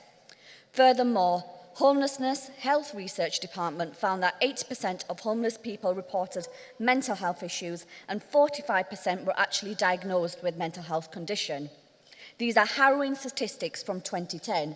In fact, suicide rate amongst the 25 to 39-year-old males have increased too. This age group is ever increasing given austerity, which is unacceptable. Studies have found that financial indicators are being the most strong predictor in mental health, homelessness, and family breakdown. A vicious cycle that contributes to increased rates of suicide. On a current example of austerity, nurses being driven to go towards food banks. And the list goes on under this draconian government. The campaigns mentioned above have been doing vital work throughout history. Trade unionists have fought against injustice in society wherever it arises. This continues to this day. We have played our part in campaigns concerning the stigma surrounding mental health and the injustice of homelessness in modern-day Britain. Therefore, pressuring local council to do more to reduce homelessness and working with MPs to raise awareness of mental health issues is essential. Whilst the Congress considers its support, it's vital for members to continue their active participation. And whilst worker rights and trade union action are the most obvious ones, GMB members will be incredibly active in campaigns on other issues like mental health and homelessness. So firstly, the Labour Party would like the support of the GMB on the campaigns on mental health and end homelessness. 2, pressure local council MPs for raising awareness of mental health and homelessness. And 3, grassroots participation to continue from GMB members on these issues. I move. Thank you.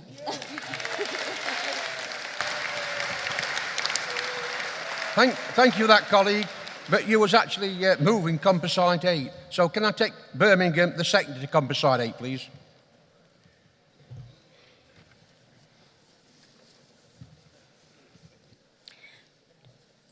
Vice President Congress, Julia Sear, Birmingham and West Midlands region, first-time delegate, first-time speaker.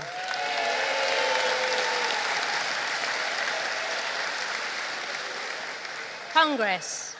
Mental health is something we all take for granted, as we all assume or hope that we will never suffer from mental health problems.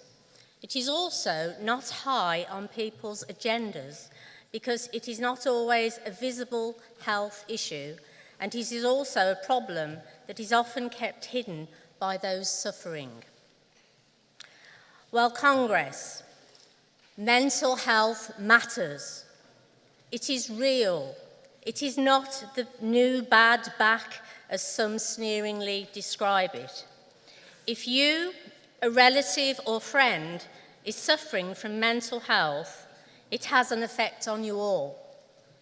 Our Young Members Network is involved in the campaign to support mental health. Mental health issues do not have a specific criteria. It can hit any of us at any time. Let's put mental health and the Labour campaign to support mental health high on our agenda and support Composite 8. Congress, I second. Thank you, Julia. Can we have the mover of 99, please?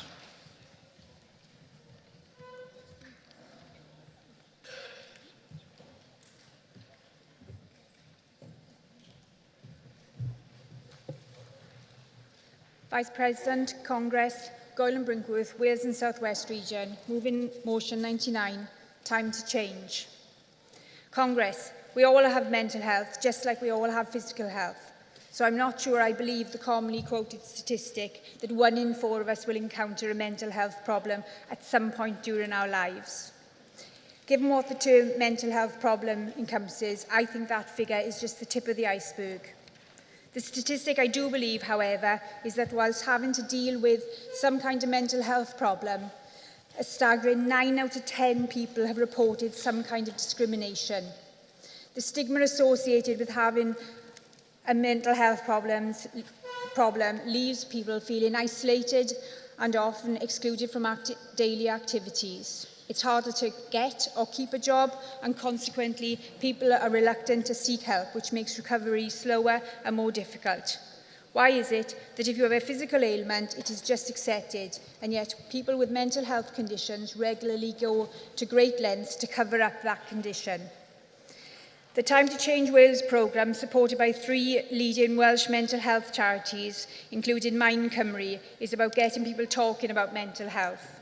Changing our attitudes about disclosure and stopping the discrimination that people face on a daily basis.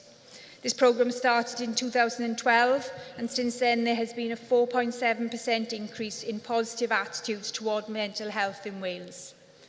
The aim of the programme is to get employers to sign a pledge, which is making a public declaration that we want to step up and tackle the stigma and discrimination around mental health. It is making a commitment to take realistic actions that will lead to a reduction in discrimination within their organisation and possibly the wider community. By changing the attitudes of their employees, individuals may be better able to support friends and neighbours who are experiencing problems. Since writing this motion, the Time to Change programme is back up and running across the UK, so wherever you live, you can take the pledge, and we should be encouraging our employers to sign up to end the stigma and discrimination that people face on a daily basis. Please support this motion. It's time to change. I move.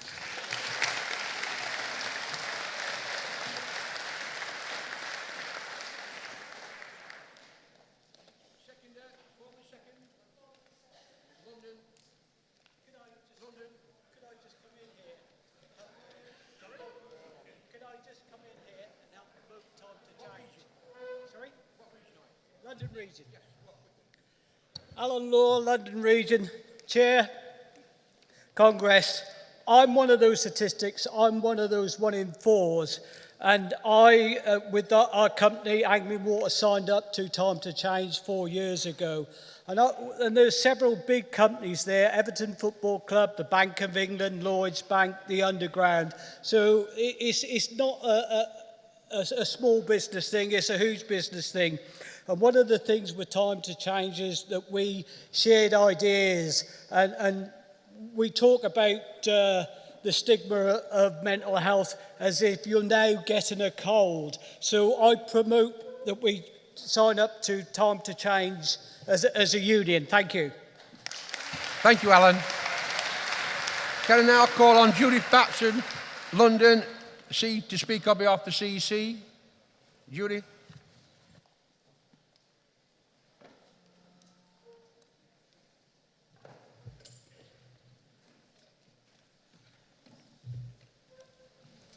Vice President, Congress, Judith Batson, responding to Composite 7 and Motion 99 on behalf of the CEC, which we are supporting with qualifications. Firstly, on Composite 7, the CEC supports the thrust of the motion.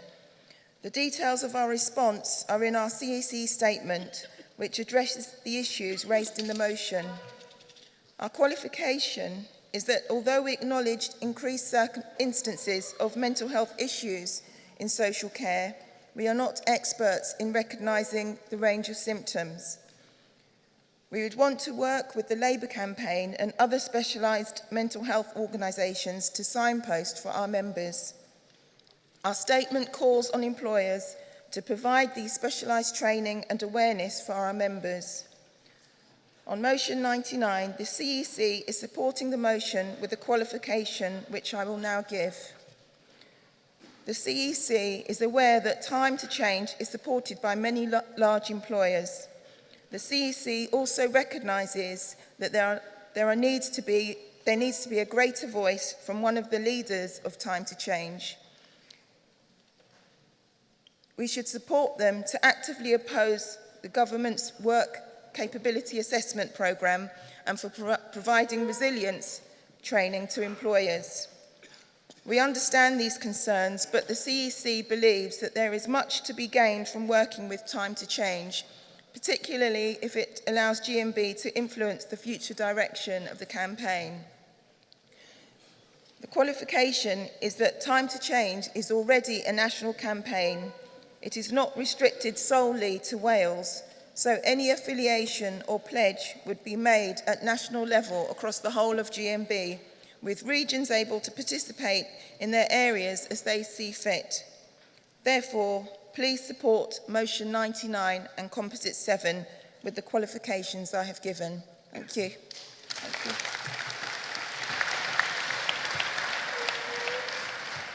Thank you, Judith. Does North West Birmingham and Yorkshire accept the qualification on composite 7? Wales and South West accept the qualification on number 99.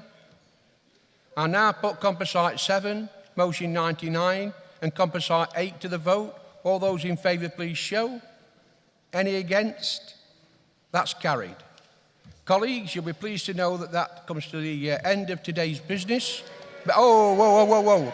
Before you go, a couple of announcements. But first of all, can I say, when we started this afternoon, we was an hour plus behind. Without your help and discipline, we would never, ever have pulled that back. Can I thank you all very much indeed? You're a credit to the union.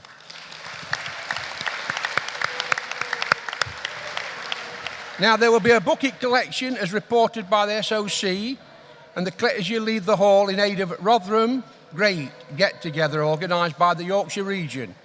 Please give generously, and could the regional organiser please inform the SOC of the total amount raised so this can be reported to Congress. Also, North Western Irish Women Network are selling Radical Rose badges on stall 10. They are £2 each and will help raise funds to help their network develop. And we will look forward to seeing you tonight at the President's Night function in the Crown Plaza Hotel. And can I say a big thank you to Pattison and Brewer, the solicitors who are sponsoring this event. And there will now be a slideshow on screen, and see you all tonight and tomorrow. Thank you very much. Congress adjourns. Well done, Malcolm.